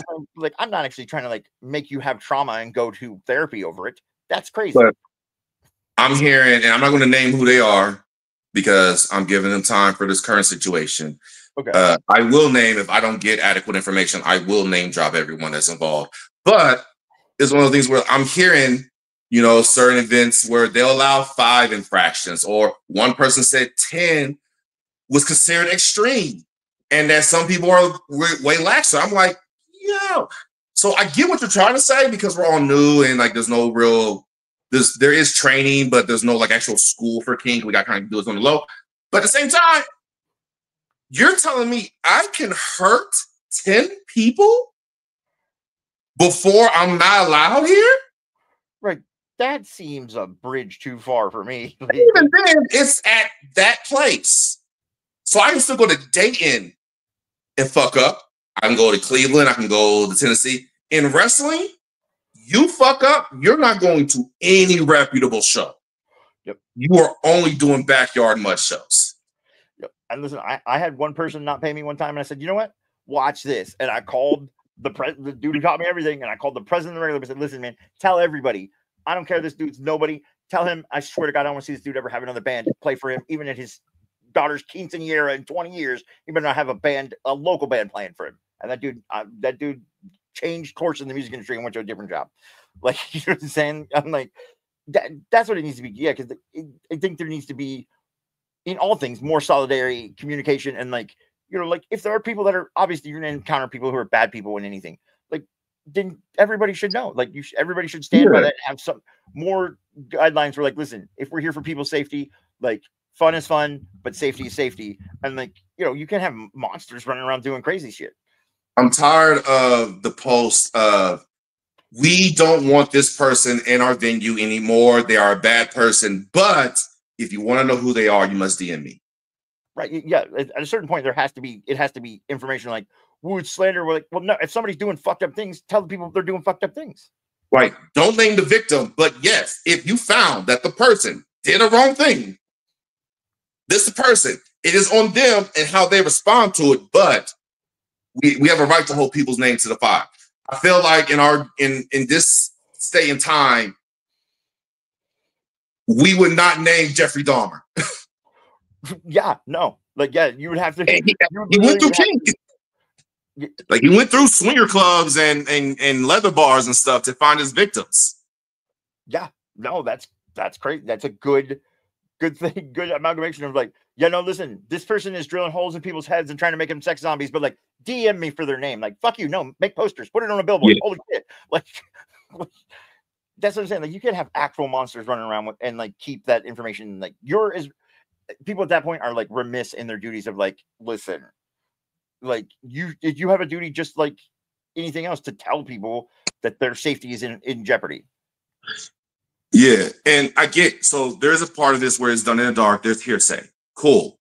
There's a very prominent one where the person that did it is also in the notes admitting that they did it. At that point, tell us who this person is. Like, right, yeah, like everybody's agreement, like a wrong has happened, like, yeah, then information should be available.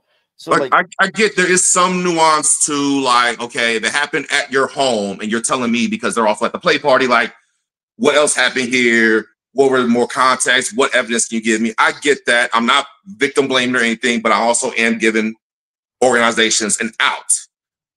But if you have a strong rule like no blood and someone intentionally causes blood or does not stop when there is blood, that is not a slap on the wrist.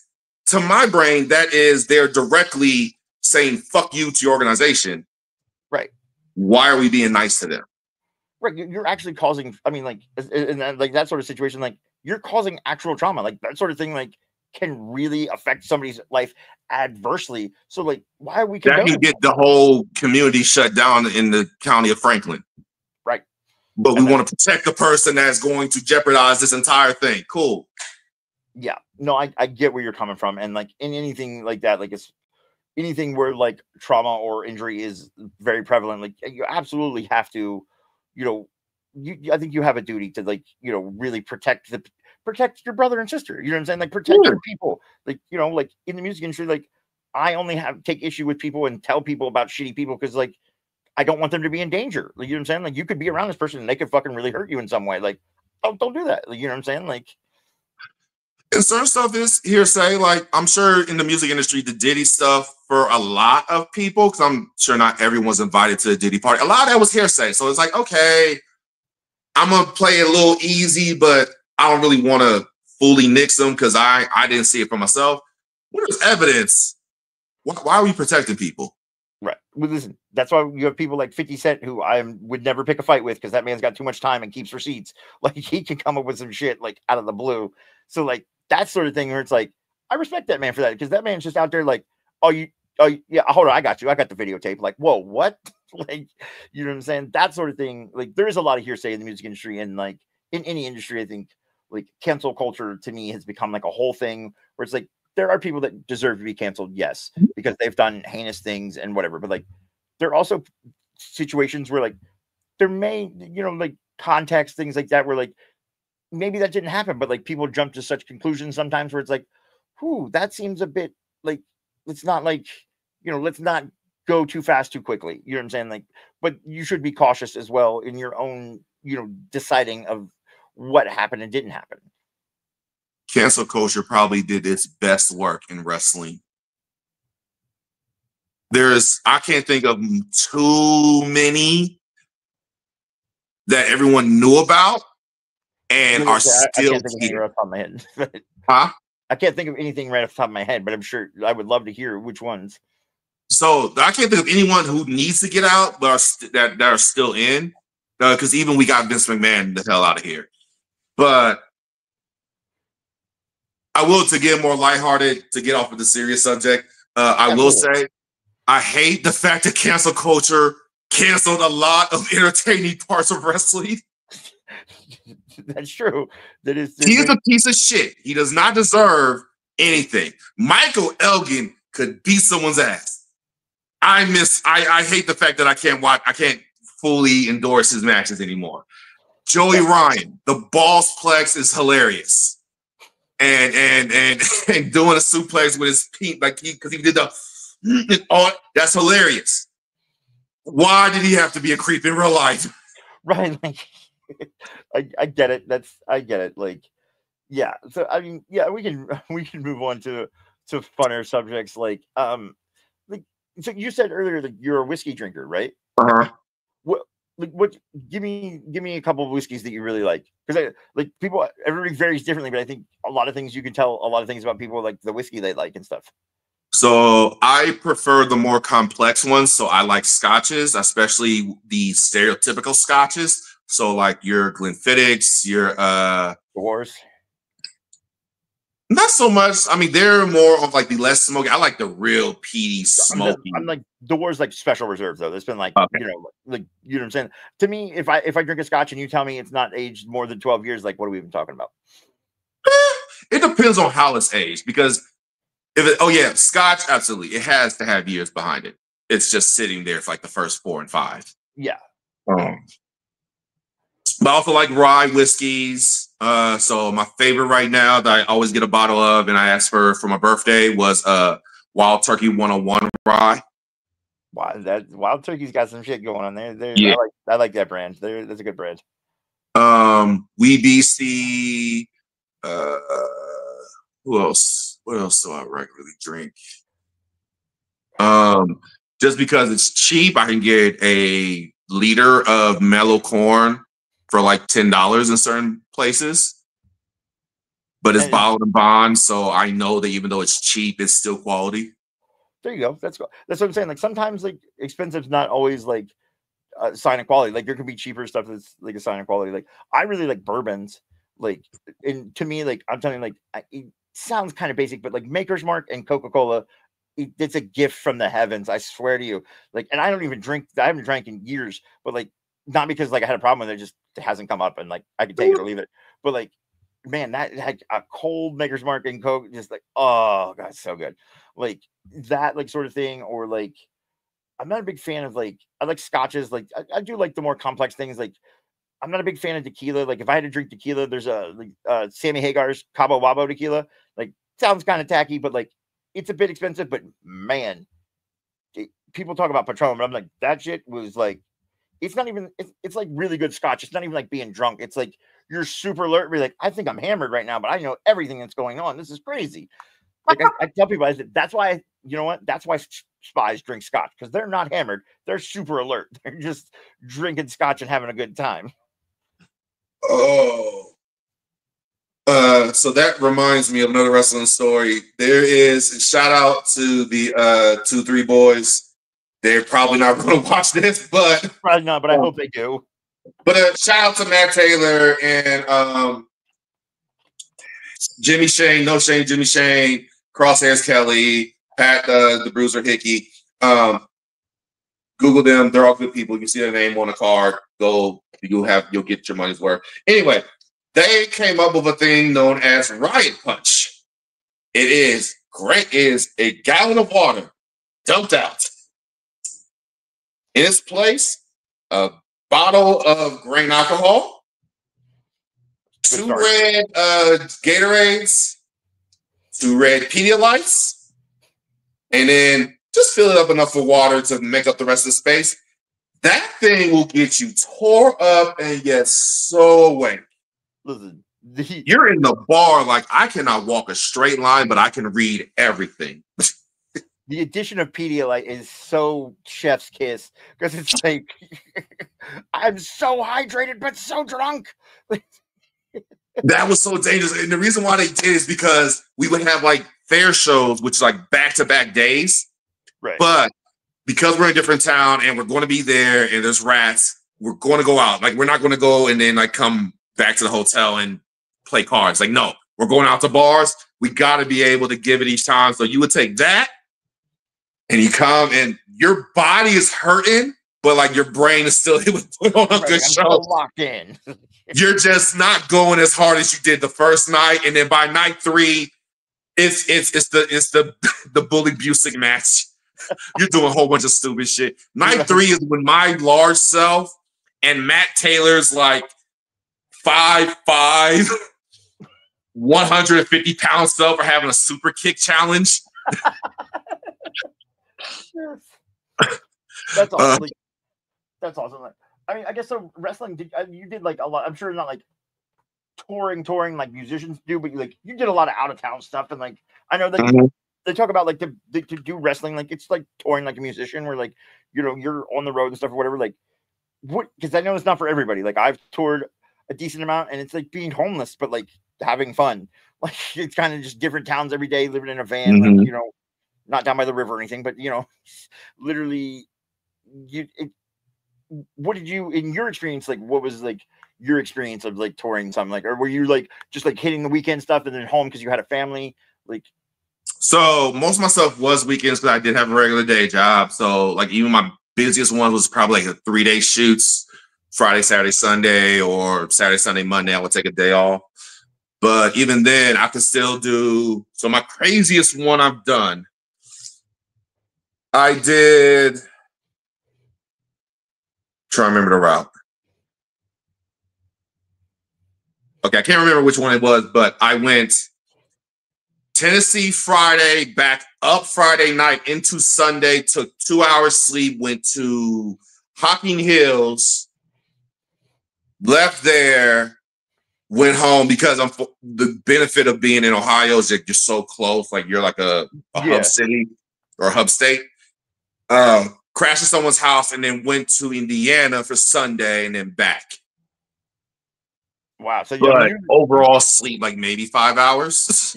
Yeah, that's like I respect that because like literally when I did tour stuff, like I was the tour manager, so I had to make sure like everything got done. Everything's like so I'm the last person to usually go to sleep. I'm usually the first person up. Like because I have responsibilities. I need to make sure like everything else that's not on a stage gets done and everything's taken care of. Nobody's dying, like all that shit. And like, but essentially like I'm just getting drunk with bands and driving across the country. You know what I'm saying? Like being a babysitter, but like that sort of like constant like movement with no sleep is not for everybody. You know what I'm saying? And it's like it can be rough. And so I'm sure just that weekend probably took it out of you. Like it does, but man, that loved every second of it, didn't you? Oh my fucking god! Especially because it's fair. Because fair, you get to do stupid shit. Oh, if you love wrestling but you don't want like the seriousness of it, go to fair shows with quality people. Go to like there's something that always happens like the Midwest called the Square Circle Expo, ran by my boy Ed Gonzalez and his wife Hardcore Heather Owens, who she's actually whooped my ass multiple times. That's funny. But go to like their stuff. You're going to see the really creative, abstract, stupid wrestling. You can go to Raw and SmackDown if you like it, but if you really want to see them get creative, go to like a house show. Right. Well, that's when they just do stupid stuff. There's so much stuff online about WWE house shows where they'll switch the music to wrestlers. Wrestlers would have them. Daniel Bryan has a match where he's literally like in a ball for half of the match and just being rolled around. Dude, I love it. Like, go to fairs, you'll see stupid shit like me being kicked in the dick. Oh my god. No, dude, I love it. Like I think that's part of the magic that makes all that stuff up too, where like you get to see, like I tell people, I'm like, dude, go see local shows and like you'll see bands like you'll see bands that like you're like, this is amazing. And then like 5 years from now, you like see them and you're like, oh dude, I saw them with like 4 people. Like, you know what I'm saying? Like literally, like in hindsight, like in my concert going experiences, like I've seen some real like bands that are really giant and like legendary bands. Now I saw them with like 6 people where I was like, who are these people? And like now I'm like, oh shit, I can't believe that. I wasn't even paying attention half the time then. Like it's crazy. And you get to see the creation of like moves and sequences and stuff. Yeah. AJ Styles drop kick. I saw him like call it as an actual spot at a house show in Middletown for the first time. Because normally, like, I'll just randomly do it, but like, no, he's like, I want to try something where you'll do this and then do this and then drop kick. Let it breathe. And then now you actually see that spot in every match of like, bam. Right. And it's probably evolved and has become like very fine tuned. And you're like, man, I saw the sausage be made. That's crazy. Like, Yeah. That's one of those magical moments where you see things born. Like you're like, oh, dude, I was there for that. It's like you see the spark, and you're like, oh yeah, that's gonna be good. Like, yeah, that's very cool. Like that's very cool. So I mean, we've touched on some pretty crazy things. Like, there's a couple more things that like I want to touch on, like in your list of stuff you sent me. Like, we'll do. So we'll do concussions now, and then like we'll touch on the funnier stuff after that, because I think the concussion thing is like it's not like a somber thing, but it's a very serious thing. I think that comes up in a lot of sports. CTE with football and stuff has come up a lot. So like, I know you said you suffered from concussions. Like, what has that been like? Because I know you were telling me, I did not realize that there's a difference between CTE, like everybody knows and thinks, what is it? Post concussion syndrome? Yes. Okay. So CTE is only defined post-mortem.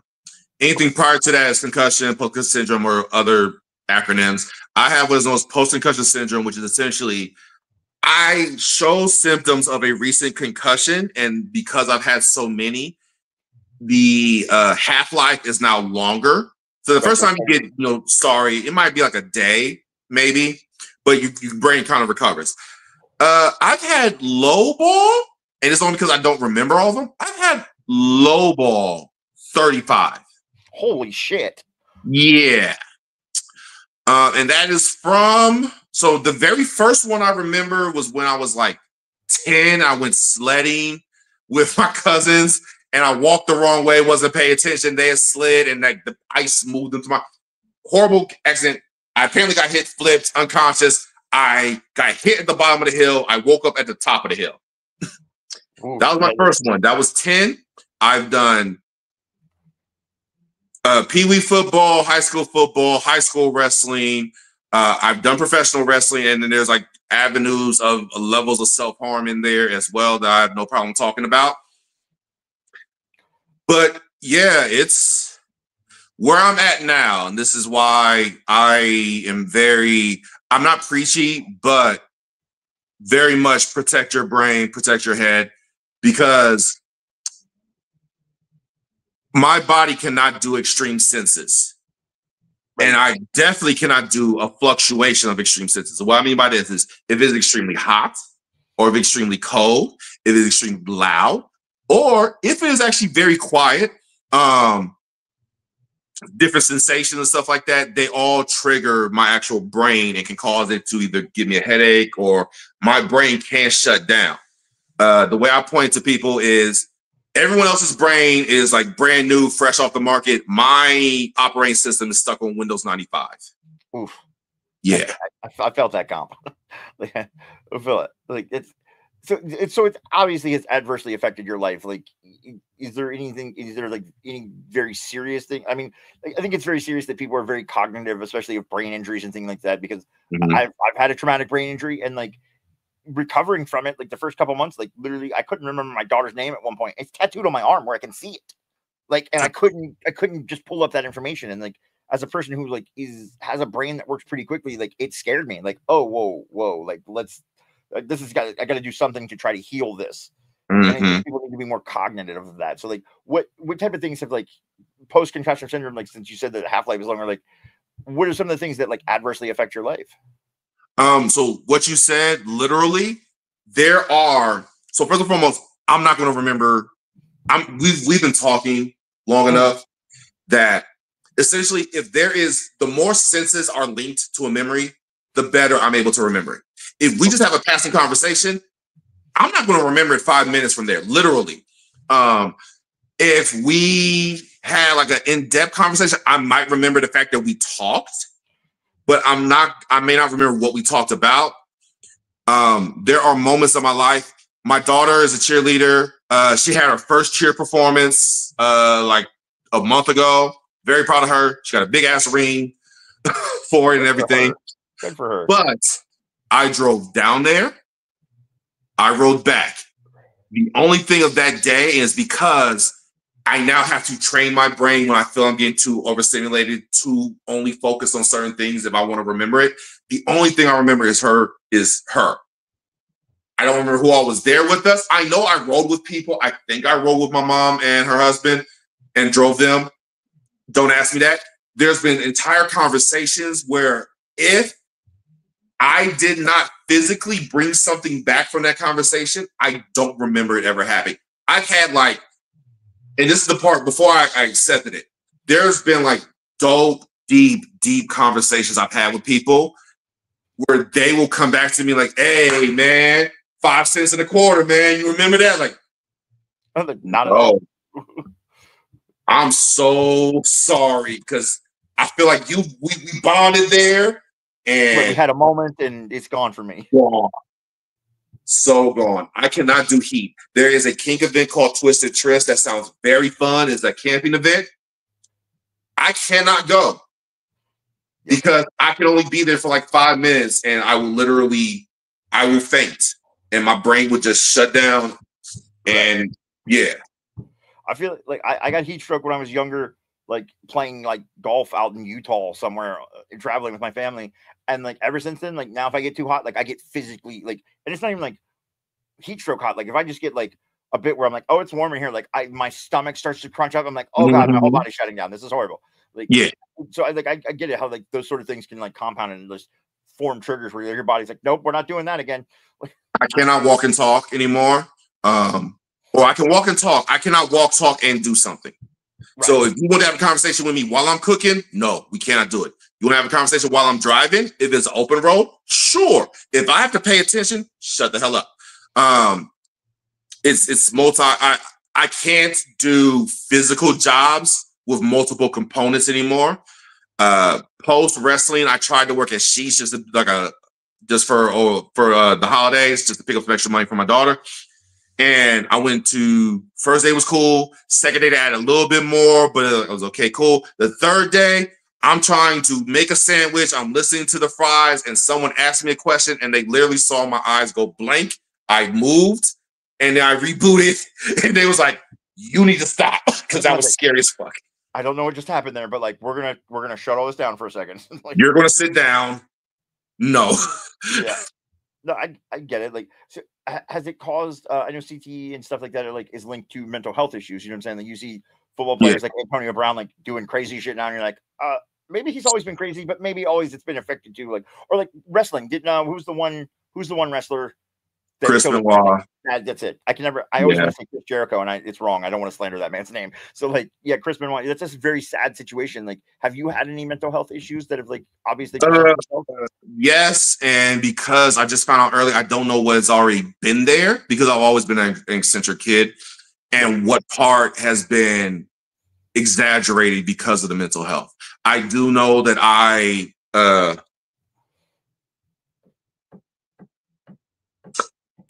feel and express extreme emotions, even when I don't necessarily intend to.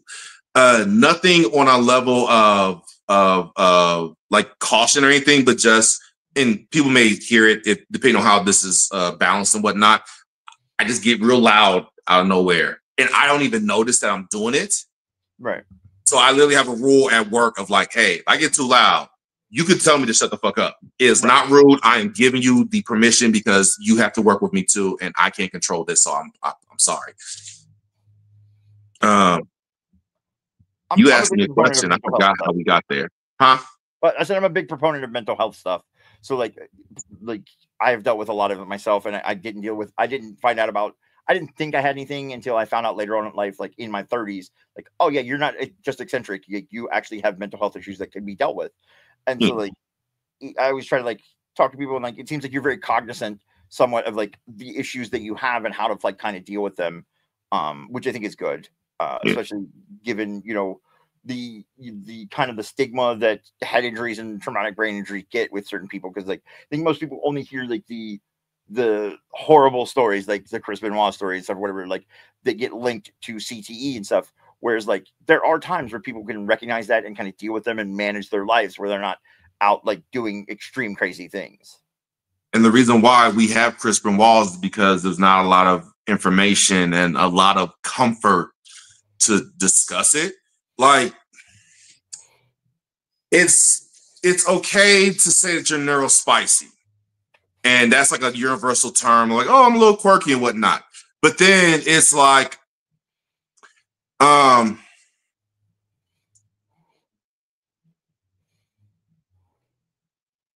I have had similar thoughts to what Chris Benoit, Eddie Guerrero, and other people have had towards the end of their lives. Right. So I can definitely see, and it just so happens that I had someone who pushed me to go to the doctor and pushed me to keep like saying something. Now, they also weren't overly supportive, and personally, never mind. But either way, it did. I could have easily ended up like that. Right. Because I could see how that thought process, and it just so happens that I'm able to recognize, like, oh, this is not okay. This needs to stay inside, and I should never, ever entertain these thoughts ever. That's awesome. That's like that's a really big step in people's mental health journey of like dealing with intrusive thoughts, but like being able just to have like 1 second of like, this is not something we're going to do. Like, this is, I tell people, like, you can let that emotion in. It's good to let that emotion in and feel it and deal with it and process it, but you can be there, but don't stay there, because as soon as you stay there, it becomes a whole thing is corrosive. Is that, and then I also have certain rules for like the more extreme emotions. So yes, I've noticed now post wrestling, I am a more desire physical interaction when I express myself, and also, which is a positive thing because I am a cuddler and all that stuff, but also if I'm upset, I'm willing and ready to throw hands. Right. Okay. Checklist. I have a very short list of things that I'm willing and ready to throw hands immediately on. Are any of these in danger? No. Okay, cool. Hey, let's try to talk you down, because it's not going to be pretty for you. Right. And that self-awareness, I think, is the step that a lot of people don't ever take in mental health issues, where it's like I have issues where like I have BPD, and you can't manage your emotions. And when I found out about it, I was told, like, listen, this is not curable. There's no medication, nothing, whatever. And like doctors just sent me on my way. And then I met my current mental health provider, and literally he was like, no, that's dumb. Listen, let me tell you about some things. And like, he told me about stuff, and he's like, you just have to learn a way to manage your emotions. So like, I figured out, like, I talk a lot. So like, you know what? It doesn't matter what the emotion is. If I'm really happy, I'm going to tell you about why I'm really happy. If I'm really upset, I'm going to tell you why I'm really upset. If I'm really find something funny, I'm going to tell you why I think it's funny. And as I tell people, like, they ask me like, well, I didn't, it's kind of hard to read you sometimes. I'm like, listen, just let me talk. I cannot shut up long enough not to tell you how I feel. That's just how I work. Like, that's the way I manage my emotions. And so like, I just put it all out there. And that's, sometimes I say outlandish things because I think outlandish things, but that helps me let them out. And so like, I'm not processing things. If I'm not letting them out, I'm not processing them. So that's how I process. And so like, by letting them out, I go, okay, now like I have a sounding board. If people are willing to listen to my emotions, like, now you can help me. You know what I'm saying? Like, you're helping me process. So like, it's good. And that was a big step to learn that and be self-aware to get to that point. So like, I think it's good that like you know that sort of thing about yourself, where you can like, listen, I tell people like, listen, if you just reassure me most of the time, I'll calm down. It's the lack of reassurance sometimes that gets people, or like just knowing those things of like, listen, if I do this, just do this, and we can rectify the situation, and like, I think if people took time to learn themselves more and like gave people in their support system those rules or like those things to do, people would be much better off. Like, because it's usually little things. It's not like big grand gestures. It's like literally like, just, if I get off the rails, like, just be direct with me and pull me back. Like, that's it. Like, my big thing is, especially now, is anxiety. Like, it's on 10. I don't people well. I don't normal people well. Even in normal conversations, I get anxiety if it becomes too vanilla. Like, I thrive on weird, random conversations where we're just bouncing all over the place and stuff. Absolutely. But my stuff is literally, I just got friends that, hey, I got two pretty much everywhere I go. if I don't feel safe where I'm at, if I at least have them, I can be there. Right. Went to a slosh last night. Last night at Rumors, and a whole lot of people. It's really loud. It's a lot going on, and I just worked that day. I am on my anxiety is on 10. I am borderline nonverbal. Hey, do you mind if I rub your arm? Thank you. Right. That's how we can talk. And that's just little things like that. I got people at work that I can hit up and like, hey, yo, when's your break? I need a hug. I need at least 5 seconds. You cool with that? Cool. All right, cool. Listen, I have people like that too, that like when I like get really upset, like, because sometimes like in my anxiety, like I can get like kind of paranoid where like it feels like I'm cursed, which is why this company is called Cursed Designs, because like I felt like that so much in my life sometimes. So like when I or like extreme situations cause me to like sometimes, because I can't manage my emotions and I can't get them out fast enough, I start to like weirdly overreact. So like I have people I can call and go, hey, listen, let me just tell you this situation. And if I'm overreacting, just tell me I'm overreacting. If I'm not, then tell me, and then we'll go from there. And I trust these people enough to give them that, and they'll go, oh no, you're fine. You're justified in your feelings. Or like, no, listen, I see the straight line you're trying to draw. It's not quite straight. Like, so like, yeah, I get where you're coming from. Like just having that little thing of like, just a person that like you can rub their arm or talk to them, like is like what a lot of people need.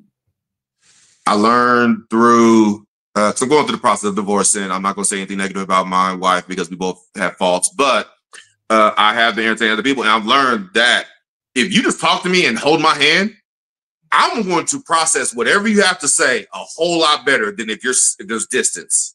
Right. But if you're just literally you're fat, I understand. It's so weird. I don't understand it. My brain shuts off if I trust you. And it does not. That's another thing about the concussion. I'm almost certain it's post-concussion. My brain is constantly moving. It's constantly working. It does not shut up. As we are talking, I am editing what I've said before. I am thinking about your next question, and I'm thinking about what I'm saying right now to make sure I don't mess up the words that I'm saying right now. And now I am thinking about my fingers as I'm talking to you. And then, did I do this previously? Will I do it in the beginning, in the future? Like, listen, my brain is working 3,000 miles a second. Like, so I joke that like I call my brain Tony Corp, because I feel like there's 17 people that work up there just to keep the things in order. Like, same. I have a classroom. That's awesome. Somebody gets it. Finally, somebody gets it. That's amazing. I have a classroom, and the dynamic of the classroom changes because when I'm most depressive, the entire back 3 rows was all like the bullies and dark and negative. Now I just have like one asshole that speaks up every now and then, but I know that you're being an asshole, so just shut up. Right, like But like it's literally, so all that stuff that I told you about, I'm also thinking about the fact that I have a car. My daughter has a cheerleading competition coming up. I'm in the process of signing papers. I need to clean my room, need to do dishes, all this is happening in real time. 100%. And will continue to happen. 100%. That's funny that like somebody, you understand that, because like my brain works the same way. And sometimes like to entertain myself, people will text me or call me, and I make them talk to Tony Corp customer support just so I can entertain myself long enough that I can process some shit. Like, and people are like, dude, listen, can we stop, please? And I'm like, okay, fine. But like, it's a way to entertain myself and be silly, but like it helps me process what's going on in my life. So like, it's funny because I don't know. I love doing shit like that. I'm weird. So yeah. My self-entertaining is very dark. It's that too. You ever seen the movie Heat? I have seen the movie Heat. Good movie. Okay. There's a part of it where like he's coming in and it's a Robert De Niro bank heist movie. I can't remember if it was Heat or if it was the one with Edward Norton. But he's talking about how every room he goes into, he clocks. Uh-huh. And I kind of do that same thing, but it's darker. So it's what I can do to people in this room. Okay. I see where you're coming from. It's just like, huh. So that can fall there, that can go there, that can go there, that can go there. I get like 5 before people have. before people. Am I telling on myself too much? No, you're good. Like, I do the same thing. Like I think hypothetical scenarios like that are like good ways to keep our brain from spinning out of control. Like you know what I'm saying? Because if you don't do those silly little things like that, like that in hindsight seem silly, like if you don't do those sort of things, like that feeling turns into like eventually becoming a serial killer. You know what I'm saying? Like it's kind of enlightening. I'm able to scarily tell you facts that aren't threats, but you can do the math. My favorite one, when I ever work for a place that is being screwed with my money, is I was just like, hey, so it takes this long for police to get here if you're able to call 911. So that's plenty. One, that's a lot of time. Two, we do have security, but we both know security's here for property, not people. So they're not going to jump in. it's Thirdly, I'm friends with every Marine and SEAL and pretty much anyone that would have your back. They like me more. And I've weighed the options. I'm completely okay with never walking into this building again if it means that you also won't be able to either. So make sure that my check is correct next week. Listen, there's people sometimes like this is not great, and I wouldn't. This is not necessarily me threatening anybody, but like definitely dealt with people in the music industry that would like say some shit, and I'm like, do you realize like I'm just a fanboy that has a cool job? I can go back to being a fanboy. How do you feel about it? Okay, cool. Like don't talk to me that way then, please. Thank you. Like. It's like you've never been in a fight, and so I don't need to give you that fight energy. I just need to let you know what can happen from here. Like my hands are ready to eat for anyone, little woman. I don't pride myself, but if you want to press this way, get to that point, please understand it will not be one-sided. Yeah, but I always joke because like I'm like 6'6", 300 pounds, and like so I'm a big dude just in general, and like I always talk like I'll be joking around and I'm like, what's the chances you want to like take the 50% chance that I can't fight? Like you want to take them odds? Because like chances are like even if I can't fight, like I'm a big dude, I could probably throw you around. You know what I'm saying? So like the odds are kind of in my favor. Like I don't even like fighting, but like you'll find out. I don't think so. I wouldn't want to. That was my favorite thing because you gotta get closer. I can't throw punches. I'm cool. Like I get that. You gotta get close enough to me for you to throw a punch. Right. In which case I'm gonna grab the shit out of you. I'm grabbing you and you're not letting go. I worked for the rec center for 10 years. I've dealt with all kinds of kids on every whatever you want to call it now, level 1, 2, 3 on the spectrum, all of them. And every one of them has learned when I touch you, I'm not leaving. It goes from get off me to hey, Mr. Brandon, you look over there. Okay, cool. Right. Like literally just stop in the middle of conversation, in the middle of their argument, or cussing someone out because they know that they're not winning. Right.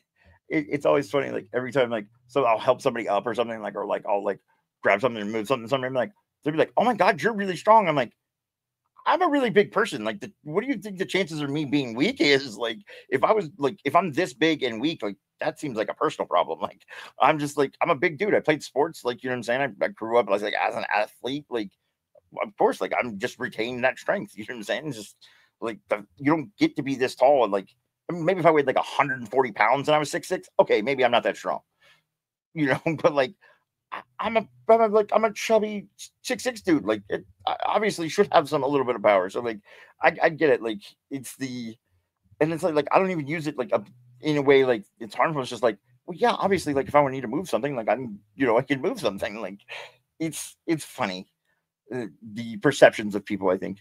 But you mentioned Heat, which I think is a solid segue because we're about 2 hours deep now. So I'll wrap it up here in a second. But like, I've been trying to. So on Tuesday, I'm doing a live podcast with my friend Sean Schrock, who I used to be a co-host with on one of the Ohio State podcast shows. And literally, like, we're gonna do our top 10 favorite movies. Like, we're just gonna do this and talk about them and debate them and whatever. And we talk shit to each other, so it's fun. Like, do you like comedies? So my go-tos in movies are rom-coms first and foremost. Then action, or it's like some form of comedy and action and all that kind of mixed in there. Okay, how about this? Give me your top 3 movies. They don't have to be in any order, just top 3 movies. Like if you know, that's what you're like, that's the top tier for you. So I hate listings because if it's anything that I'm passionate about, I can't limit it. Or anything I'm really like, I really enjoy, I can't limit it. So I will say this. How about this? Give me one rom-com movie, one action movie, and one comedy movie that, like, if you had to suggest one of those to each one of those genres to each person, what movie would you tell them to watch first? Okay. So damn it. I know this is a tough question. But Comedy, I'm just gonna give a blanket statement. Anything by Mel Brooks, anything with Mel Brooks in it, so that while he is not by him, Robin Hood Men in Tights would Spaceballs is comedy movie that is 2 degrees separated from Mel Brooks. There you go. So it's Mel Brooks movies, Robin Hood Men in Tights, and The Princess Bride, which has Hughes, which was in Robin Hood Men in Tights, so that's 2 degrees. Anyway, so that's my comedy. Can never go wrong with Mel Brooks. Action, can't go wrong with the John Wick story arc. I've never seen the John Wick movies, dude. Okay, I know, dude. I catch so much flack for it. I just never got around to it. So, if is it because of the overhype? Are you one of the people like me that if someone hypes it up a lot, you refuse to watch it in the moment? Sometimes that's the case. It's just one of those things that, like, not that I think Keanu is a great dude, like, in general, and he's a pretty good actor, but like, it just like, I also watched The Matrix 3 and was like, I think I might be out on Keanu. You know what I'm saying? And so, like, since then, I just have had like a weird opinion on his movies. And like, my dad is the biggest fan of the John Wick movie. He told me I know the whole storyline because my dad will repeat it all to me. He loves all of them. But like, I'm like, I get it. They sound amazing. I just haven't got to it, man. Because every time it comes up, I'm just not in the mood for it. And so like, it just never has come up. It's a really good, realistic movie for like the first 2.5 movies. And it's a really good, unbelievable action movie for like the last movie and a half. That's awesome. Listen, like there's like almost like a breaking point where it goes like, okay, we have no longer legitimate here. Right. Okay. But it's still good. So I need to find a rom-com. That's going to be the hard one because that mood always changes. Yeah, that's it. Like I don't know rom-coms that well. I do know like if I had to suggest a romantic comedy or a romantic movie, like every time I tell people this, they're like, "What?" I'm like, I have a quote from it tattooed on the side of my hands. I'm real serious about this. So, The Notebook. That's a comedy? No, I'm saying I don't know romantic comedies. Like, so like I would say if I just could suggest a romantic movie, that's what I would go with because I love that movie. It also makes me cry. Like people just died, but like either way, like it's just a very romantic movie. Interesting. Yeah, like after most of the time people talking to me like I would have never guessed that, and I'm like, yeah, right there, tattooed on the side of my hands, bud. Like it says if you're a bird, I'm a bird. Just like a big scene from that movie. Neither here nor there. So revamp it. The one movie that fits all 3 of those is Princess Bride. Okay, yeah, that's a solid choice. That's a great then the one rom-com. I'm just gonna list some of them that kind of all work. So I can always go back to High Fidelity. I can always go back to The Holiday, because one of the few movies where Cameron Diaz is one of those. I don't know if it's the same thing with Keanu. There are certain actors that they play the same character in everything. Yep. Cameron Diaz is one of those people. Michael Cera is one of those where he's never going to see them. Right. Oddly enough, she actually looks like the character in The Holiday.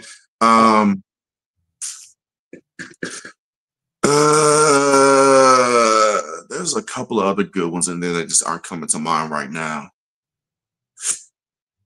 But yeah, High Fidelity, The Holiday. High Fidelity's got John Cusack in it, right? Yep, it's John Cusack. It's the one where it also has Jack Black talking about his sweater, saying he wore a Cosby sweater.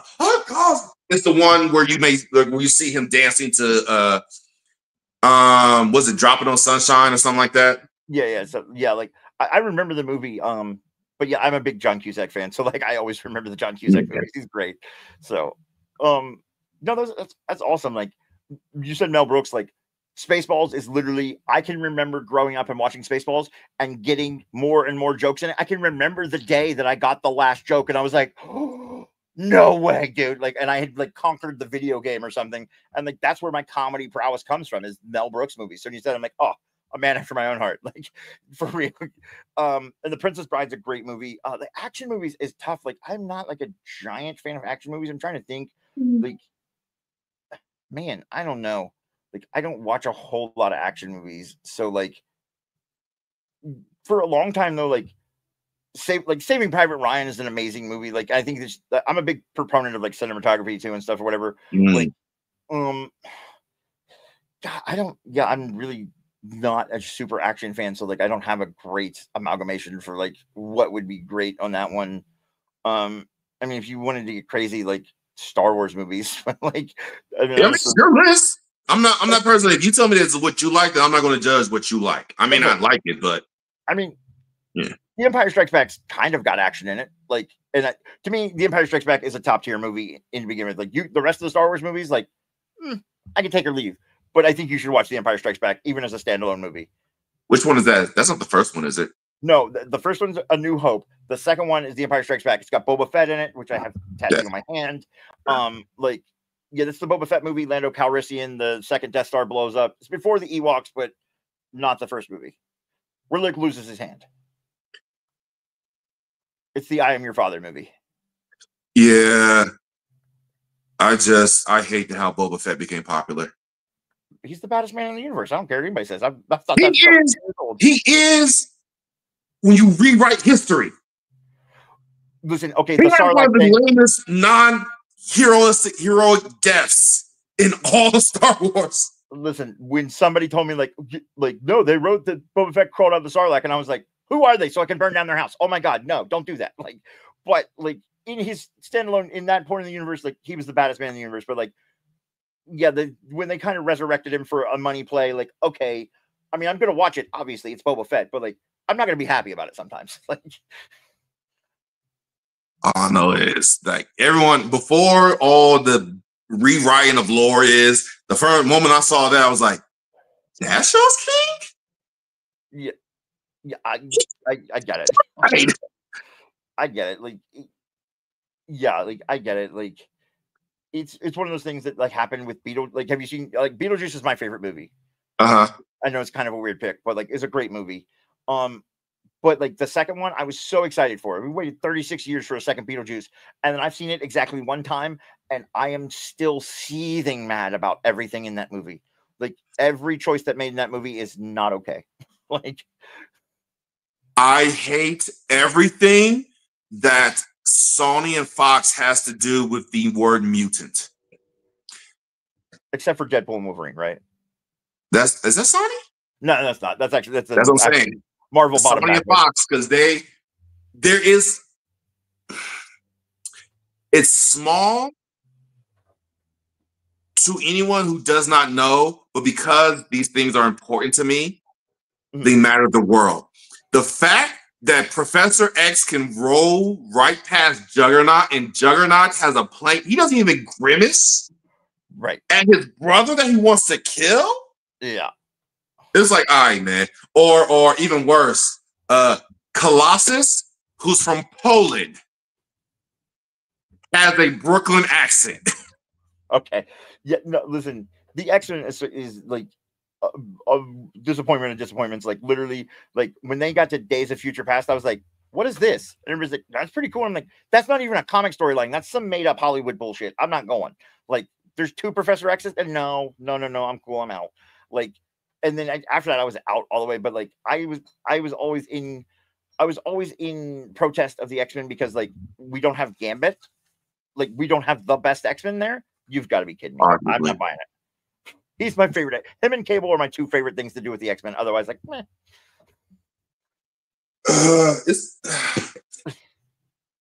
I only want X-Men if we're willing to go there with the X-Men.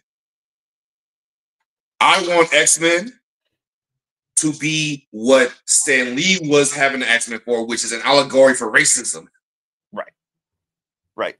And because we won't, and the reason why we know we won't is because Shuri is also super pro-black, and they dumped her down for the movie.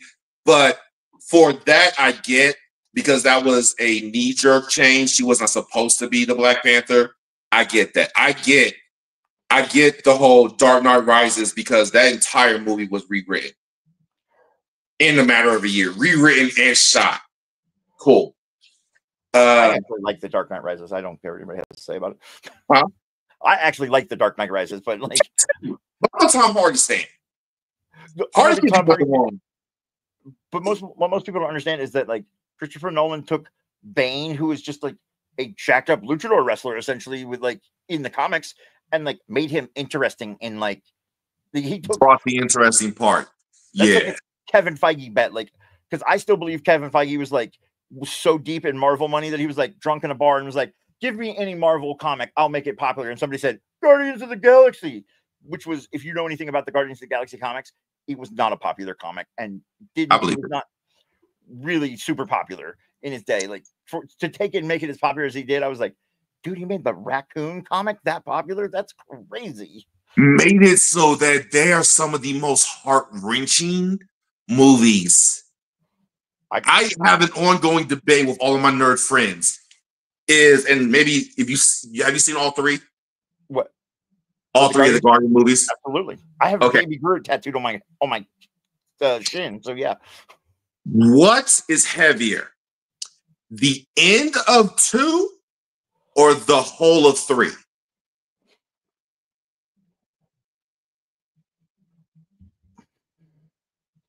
Man. See, I don't even know. You know what?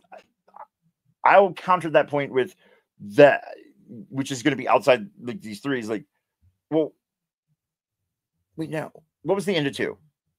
End of 2 is Yondu, the whole, he may have been your father, but he ain't your pappy or something like that. Oh, God, the Yondu. And then he gets the warrior salute at the end. Oh, God, exactly. Oh, my heart stings now. And 3 was three was pretty much Rocket Raccoon's entire story, and that is sad. Yes, a sadder moment than both of those things combined: the death of Gamora.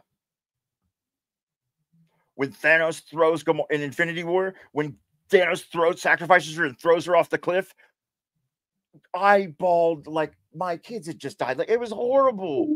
It's the worst. It wasn't just really child though. So like, oh, dude, I get it,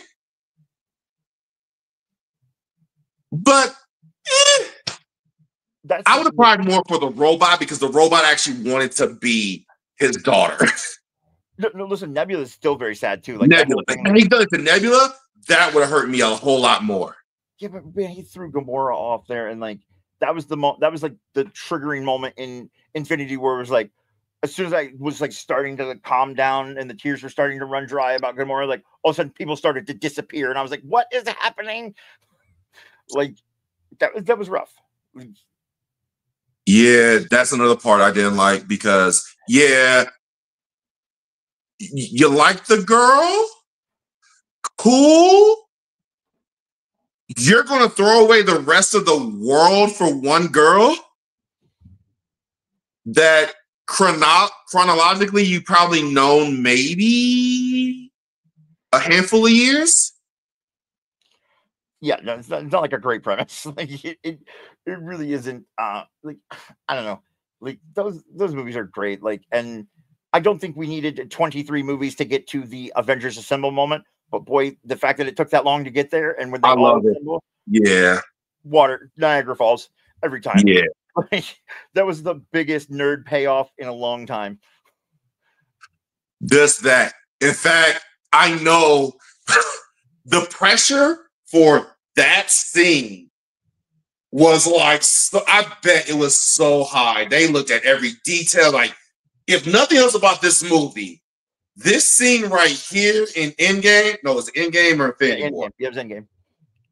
This scene right here where they all come, woo! You know, like that just imagine the budget for just that scene alone. Like every person making $20 million of movies on screen at the same time. It's all CGI. Like, I mean, just like the who's who of like Hollywood actors at the time: Robert Downey Jr., Chris Evans, Chris Hemsworth, Josh Brolin. Like, that's like $100 million right there. Like, how do you feel about the Thor saga? I think 1 is mid, 2 is the worst comic book movie ever made since Daredevil. Ragnarok and the other ones, love. Ragnarok irks me to the point of, though, they took I only like one Hulk storyline, and it's Planet Hulk. And literally, that's the only good Hulk storyline. And they took and co-opted it into Thor, and I was like, what? We're not even going to talk about, like, and they made a general who saw his family die comic father. Yeah. Listen, there's a picture. Who saw his family die, and we're just laughing because he breaks apart. Like, no.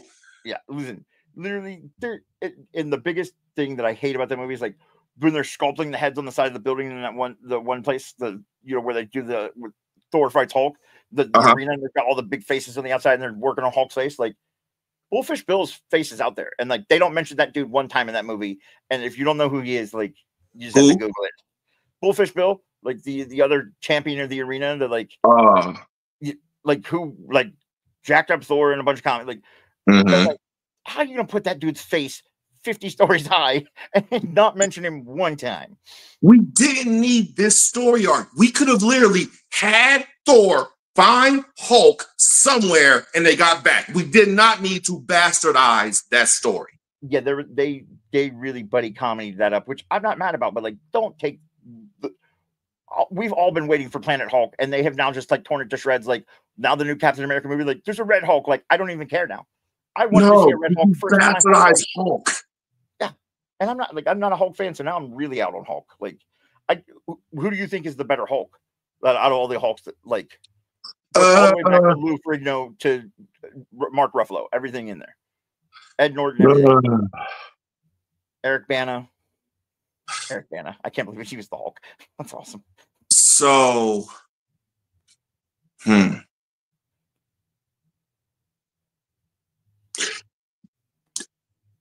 based on, because I'm not a huge Hulk historian, but based on what I know and what I particularly like, I loved Norton as Banner.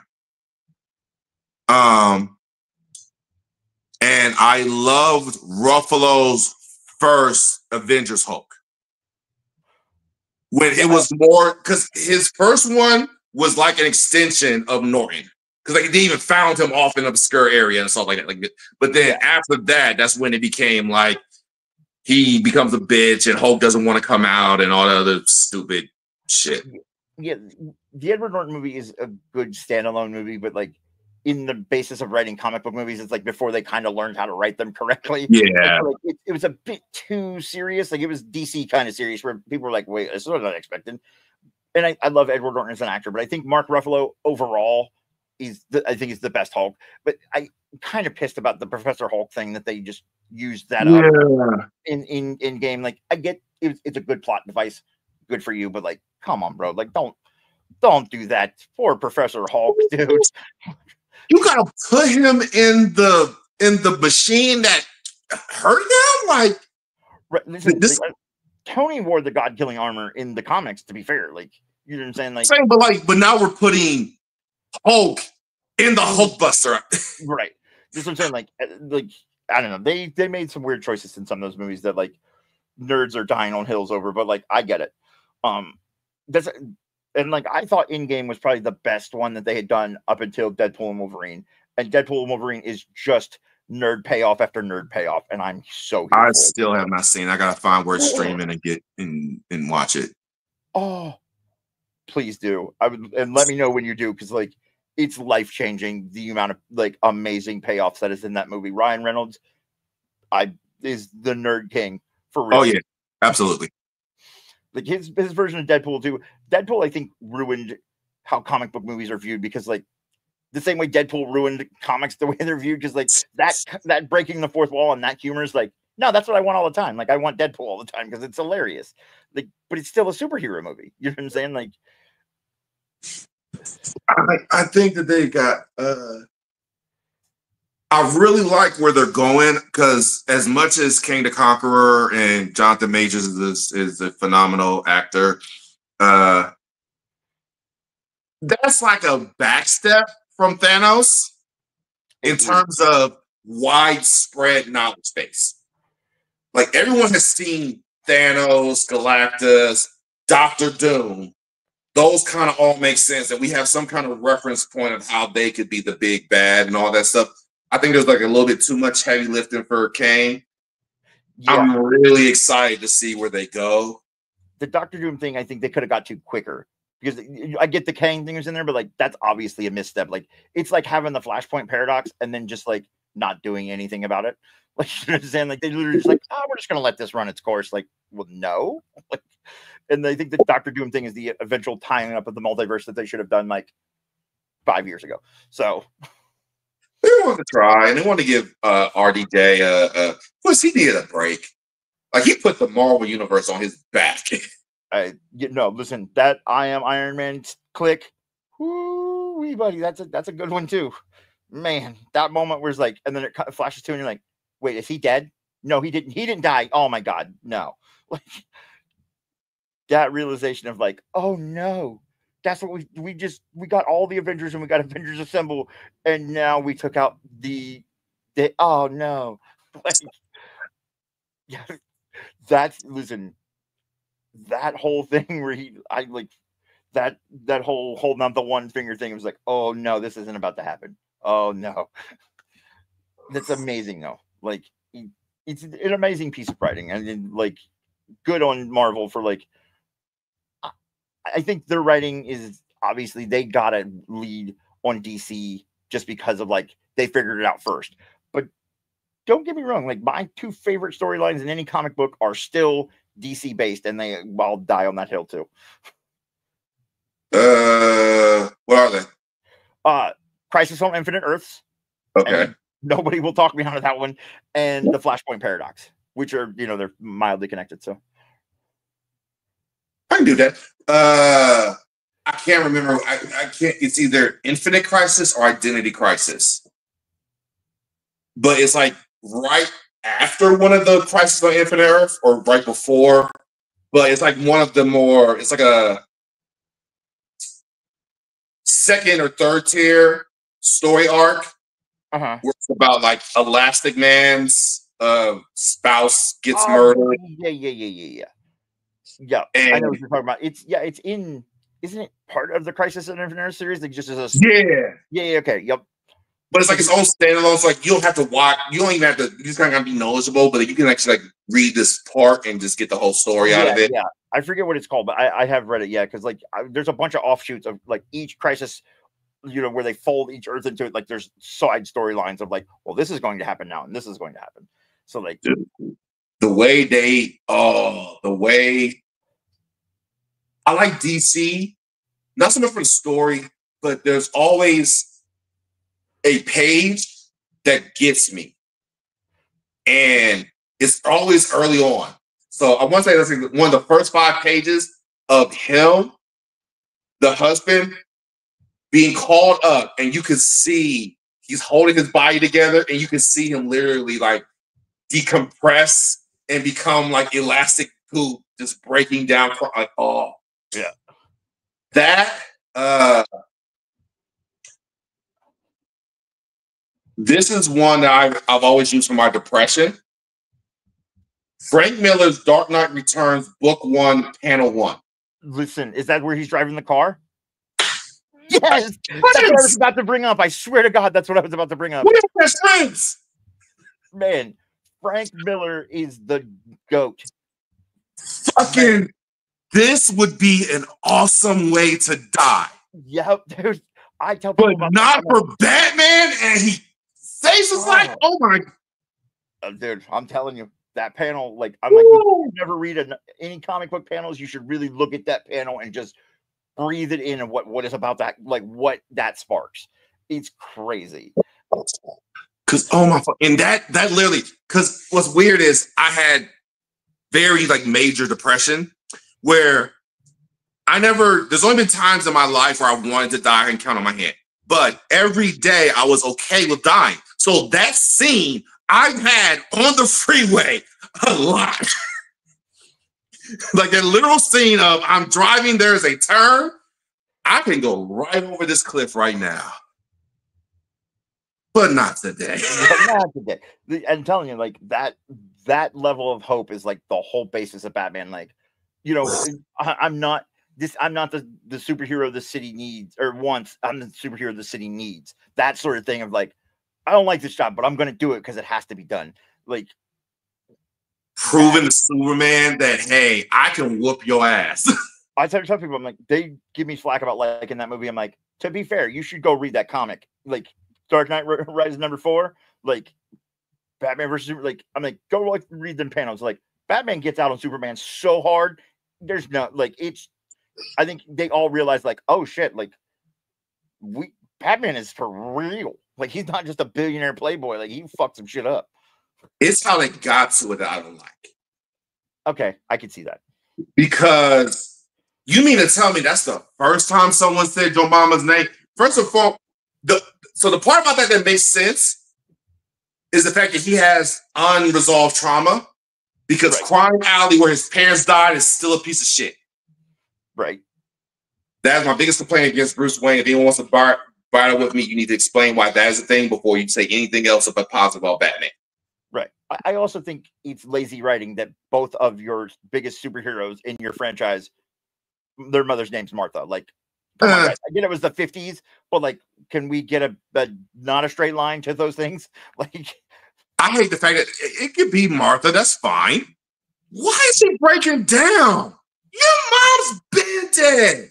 Right. Like, you've all that trauma died with Ra's al Ghul. Like, what are we talking about? Like, your mom is good. You've had decades, right, to get used to hearing the name Martha.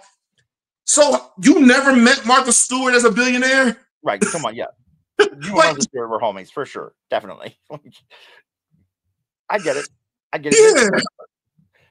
To be fair though, like outside of that, like Frank Miller does what he does great. Like any man that can make and take, he took Daredevil from a bi-monthly comic to the Daredevil that everybody know and love now. Yes. Frank Miller's Daredevil is like, listen, I don't know what was going on in Daredevil before, but this is what I'm talking about. There's one that made me realize that Agents of S.H.I.E.L.D. is a piece of shit because it's the one where Daredevil becomes evil and they try to like, it's like all the Brooklyn folk are trying to get him to change back. What was it? The way that they showed Ghost Rider and the fact that he is helping them, but he is separate from them. Right, like he's his own entity. Like he's his own entity. You don't really know if he's like fully supporting them or if it's just a thing of convenience. Right, he's the anti-hero's anti-hero. Agents of S.H.I.E.L.D. having him on the ship with them is like, okay, I'm done. Y'all jumped the shark. Yeah, no, I get it. Like, yeah, that's cool. Literally, you want to hear the craziest Daredevil fact you may have never heard in your whole life, and I just learned this the other day. Sure. That the ooze that created the Teenage Mutant Ninja Turtles comes from a Daredevil storyline. Yes. Isn't that crazy? Stick, Train, I forgot what it is. Stick either trained Splinter or Splinter was his pet. Right, like how crazy is that? Like, dude, somebody told me the other day, I was like, no, and they're like, it's canonized. It's like for real, and I was like, it's 100% canon. Like, I'm like, that is my worlds colliding so hard that like, because somebody's like, I don't even know why I know this fact. Do you want to know it? And they told me, and I was like, why wouldn't you want to know that fact? That's the greatest fact in comic book history. Like, yeah, that is true. What's another one? I got him. I used to have. I love fun facts like that though. man, like everybody's like, this seems like useless information. I'm like, it's only useless if you don't use it in an entertaining way. I try to, so like, because think about it, Daredevil is coming back. We have another season. Why wouldn't we have a live action? I mean, the live action Teenage Mutant Ninja Turtles weren't shit. No, I mean, they weren't. They were bad. I mean, they weren't like the greatest movies ever made, but like, I get it. Like, I see where you're going. Like, yeah. You know what I'm saying? Like, they weren't Thor Ragnarok. Like, I mean, like, right. Like, I think if anything, that's the crossover we definitely need. Like, if we can somehow tie those random strands together, like in the MCU or somehow, like, wow, like we're out here doing God's work. I'm just telling you. Like do a Teenage Mutant Ninja Turtle series, and then just have shoot, what is his lawyer name? Matt Murdock. Yeah, Matty Murdock. Yep. Yeah.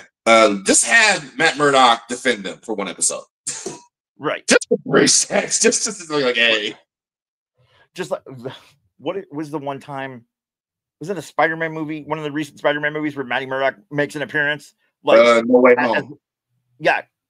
Yep. Like, I was like, oh, that's cute that they threw that in. That's adorable. Like, I like the Spider-Man movies. Like, it's not. Those are really well done. It's not Maximum Carnage. Like, I am a big proponent of, like, I like Venom. I don't necessarily like what they've done with the Venom movies, but I love Tom Hardy, so I support them.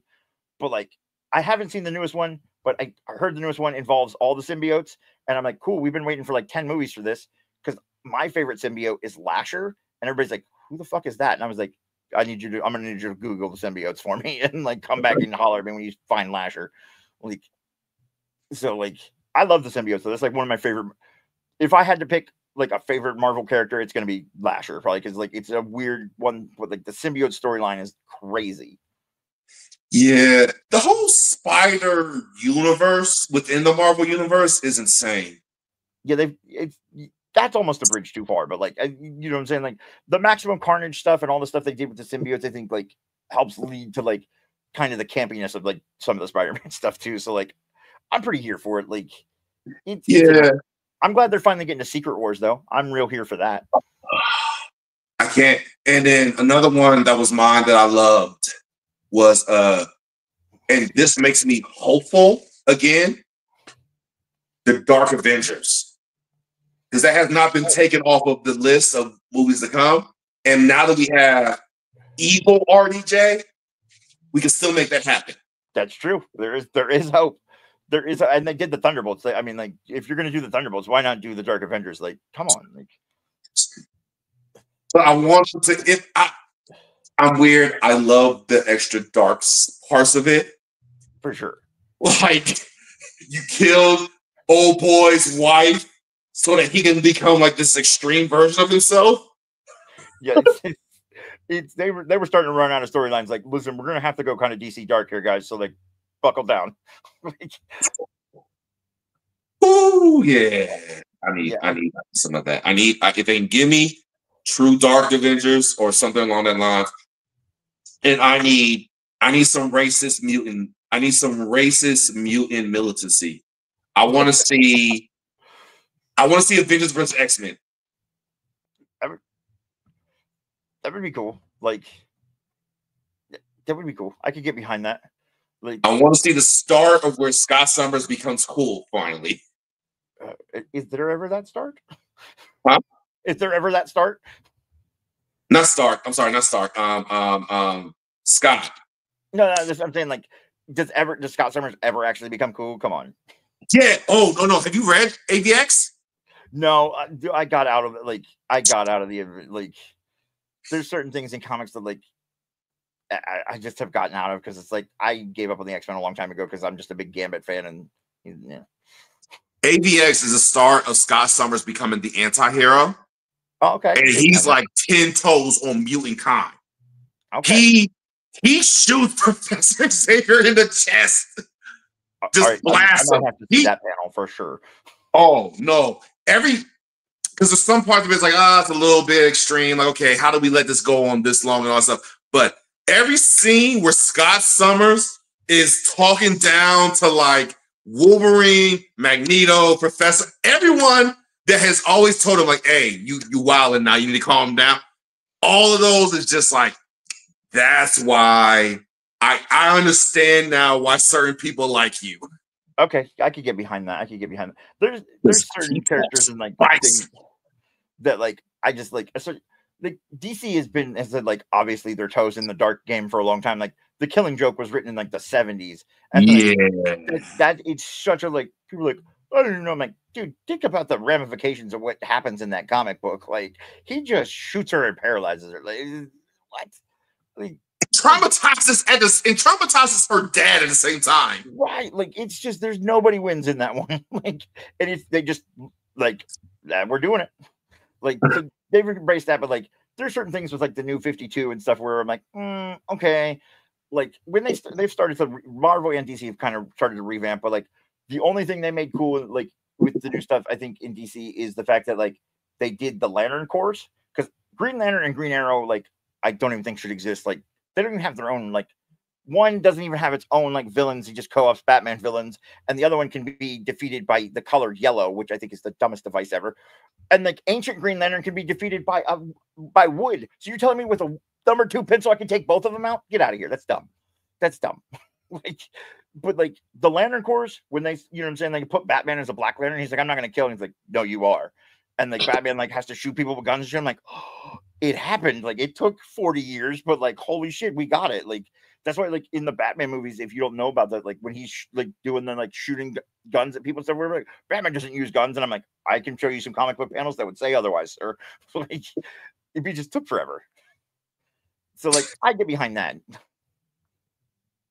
Yeah, I can see that. Yeah. But like they've also like Marvel has also been guilty of doing the whole like rebranding thing where there's like, oh, we're gonna make Thor a girl, and then now we're gonna make Thor this, and like we're gonna make Captain America Bucky, but then Captain America is gonna be Falcon, but then Captain America is gonna be back. Like, what are we doing, man?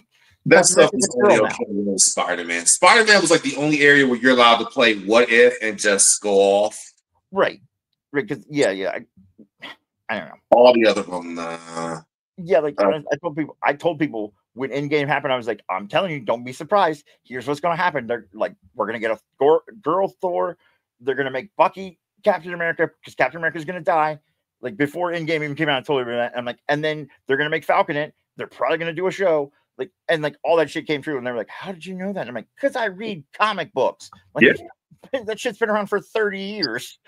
It's not new information. I find it odd that Peggy was cool with him quitting being a superhero. Right, like she just let him grow old. No way. That's kind of interesting. But not the worst thing that can happen. Worse decisions have been made. You know what I'm saying? Yeah. Like, I don't know. They get a bit liberal sometimes, and people are like, "Well, I mean, like, you're arguing about comic book movies and storylines." I'm like, yeah, I get it. None of it's real, but like, part of it's kind of real because I read I've seen the pages. They existed first. Why are we not using the source material? That seems like some kind of logical connection, or like, if you establish a universe and there is source material, why are we picking it apart to make other source material? Like, you know what I'm saying? Like, and picking apart is fine. Like, picking apart is kind of okay. Like, yeah, we know the story of Uncle Ben, so we don't really need to see the story of how he died. We just need to see Peter Parker and Ant-Man. Cool. Right. Tom Holland's Spider-Man. But who thinks the better? Who's your Spider-Man?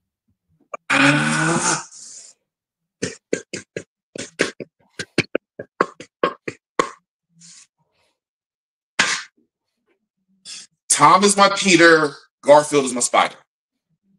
I like the differentiation because it technically is like Spider-Man and the Amazing Spider-Man, which is like a weird distinction, but like also, you know, one thing I hated about the Spider-Man movies, because I go with the same principles, that is the fact that like, why did we skip right to Mary Jane and we know Gwen Stacy? Gwen Stacy is obviously cooler than Mary Jane. Like that storyline of like Gwen Stacy dying is like, if that's not, why are we not fucking starting with that? Like that's the logical start point for me. Because like that's one of the saddest moments in comic book history. For all the fan service it gave us, the third Spider-Man movie is probably one of the best to like wrap everything all together. Oh no, when they brought all three of them back? All brought them together. It didn't feel campy. It felt like it felt like a natural progression. And then when it ended, it tied everyone's storyline together. Yep. Yeah. Like Garfield's Spider-Man was able to save Tom Holland's MJ. Like right, yeah. They really I think tied up a lot of new story. And I do like the fact that they brought back like older, like they brought back all the old Doc Ocks, and you know what I'm saying? Like they didn't no, that's the way. Listen, if you're gonna do some shit like that, that's the way you're supposed to go about doing it. Still alive, use them. What's that? I said they're still alive, use them. Right, like dude, like all these dudes, like because you know what I'm saying, like those Tobey Maguire movies were mid at best and were very campy. They were a good intro. They were. Hindsight, they could have gone better, but for what they gave us, I'll allow. Right, but like Topher Grace's Venom, never in my fucking life am I going to believe that there is no Spider-Man 3. It's like The Godfather, it just doesn't exist. Oh, there's none. There's no Spider-Man 3. There's no X-Men 3. For reasons that we just stated. There's only 2 Godfather movies, yeah. Yeah, that's what I'm saying. There's only 2 Thor movies because I can get why people don't like it, but the concept of fighting through worlds was cool to me to watch. Like I understand from like the nerd and people who are more knowledgeable how bad it was, but it was cool to watch them like fly through world and get impacted by different. I mean, I get it. The execution did leave something to be desired. Like the writing on that movie is like, was there like a writer's strike or something, guys? What are we doing here? Like, so. Yeah, like it. I didn't know. I couldn't tell you anything about the actual storyline of it. The point of it, I just remember that scene of that battle. It's like, cool. How long are we supposed to talk, man? Because like we chilling. We've been going 2 hours and 45 minutes. Oh God, we should probably wrap this up. You want to make it even 3? Yeah, we're almost 3. So I'll wrap it up since we could probably nerd out all day. Like the last thing on your list that you sent, one of the last things on your list is that you crochet. Yeah. Tell me how, after everything we've heard at this point, like you crochet. Like how did you get into that? Literally because of concussions. So with the concussions, other things, again, multiple, I can't do multiple things. So I can't play a lot of video games. If I try to play GTA with because there's so multiple things happening at once, my brain can't process. There's a phone call happening. I'm driving. There's a mission. There's like multiple maps. I'm getting dizzy just thinking about it. My daughter initially picked up knitting, and I can't do knitting because it's something about the 2 hands having to go at the same time. It just never worked for me. But she also picked up crocheting, and it took me like a month, but I picked it up. And ever since then, I do it for fun, but I just love doing it because I like making stuff for people. So I've made bags. I've made different like implements for kink. I've made blankets. I'm in the process of making a blanket right now for a friend of mine for her graduation. I'm also in the process of making like a poncho for myself just because I want to walk around in a poncho in the summertime in shorts. That's cool. I make multiple hats, and I don't ever want to do it for profit because then it no longer will become fun. Right. But it's just something that I can do. It occupies my brain, occupies my hands. There's a bit of a bonding there with my daughter, and yeah.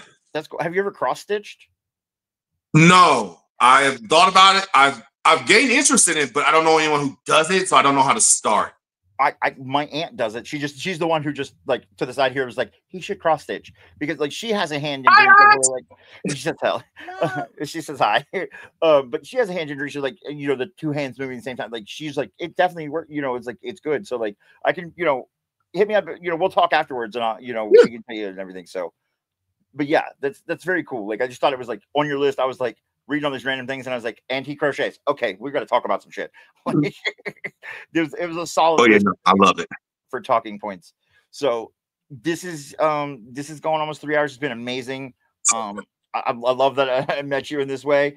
Like if you got any last words to anything, like, you know what I'm saying, like, you've lasting information you want to leave to people watching or anything.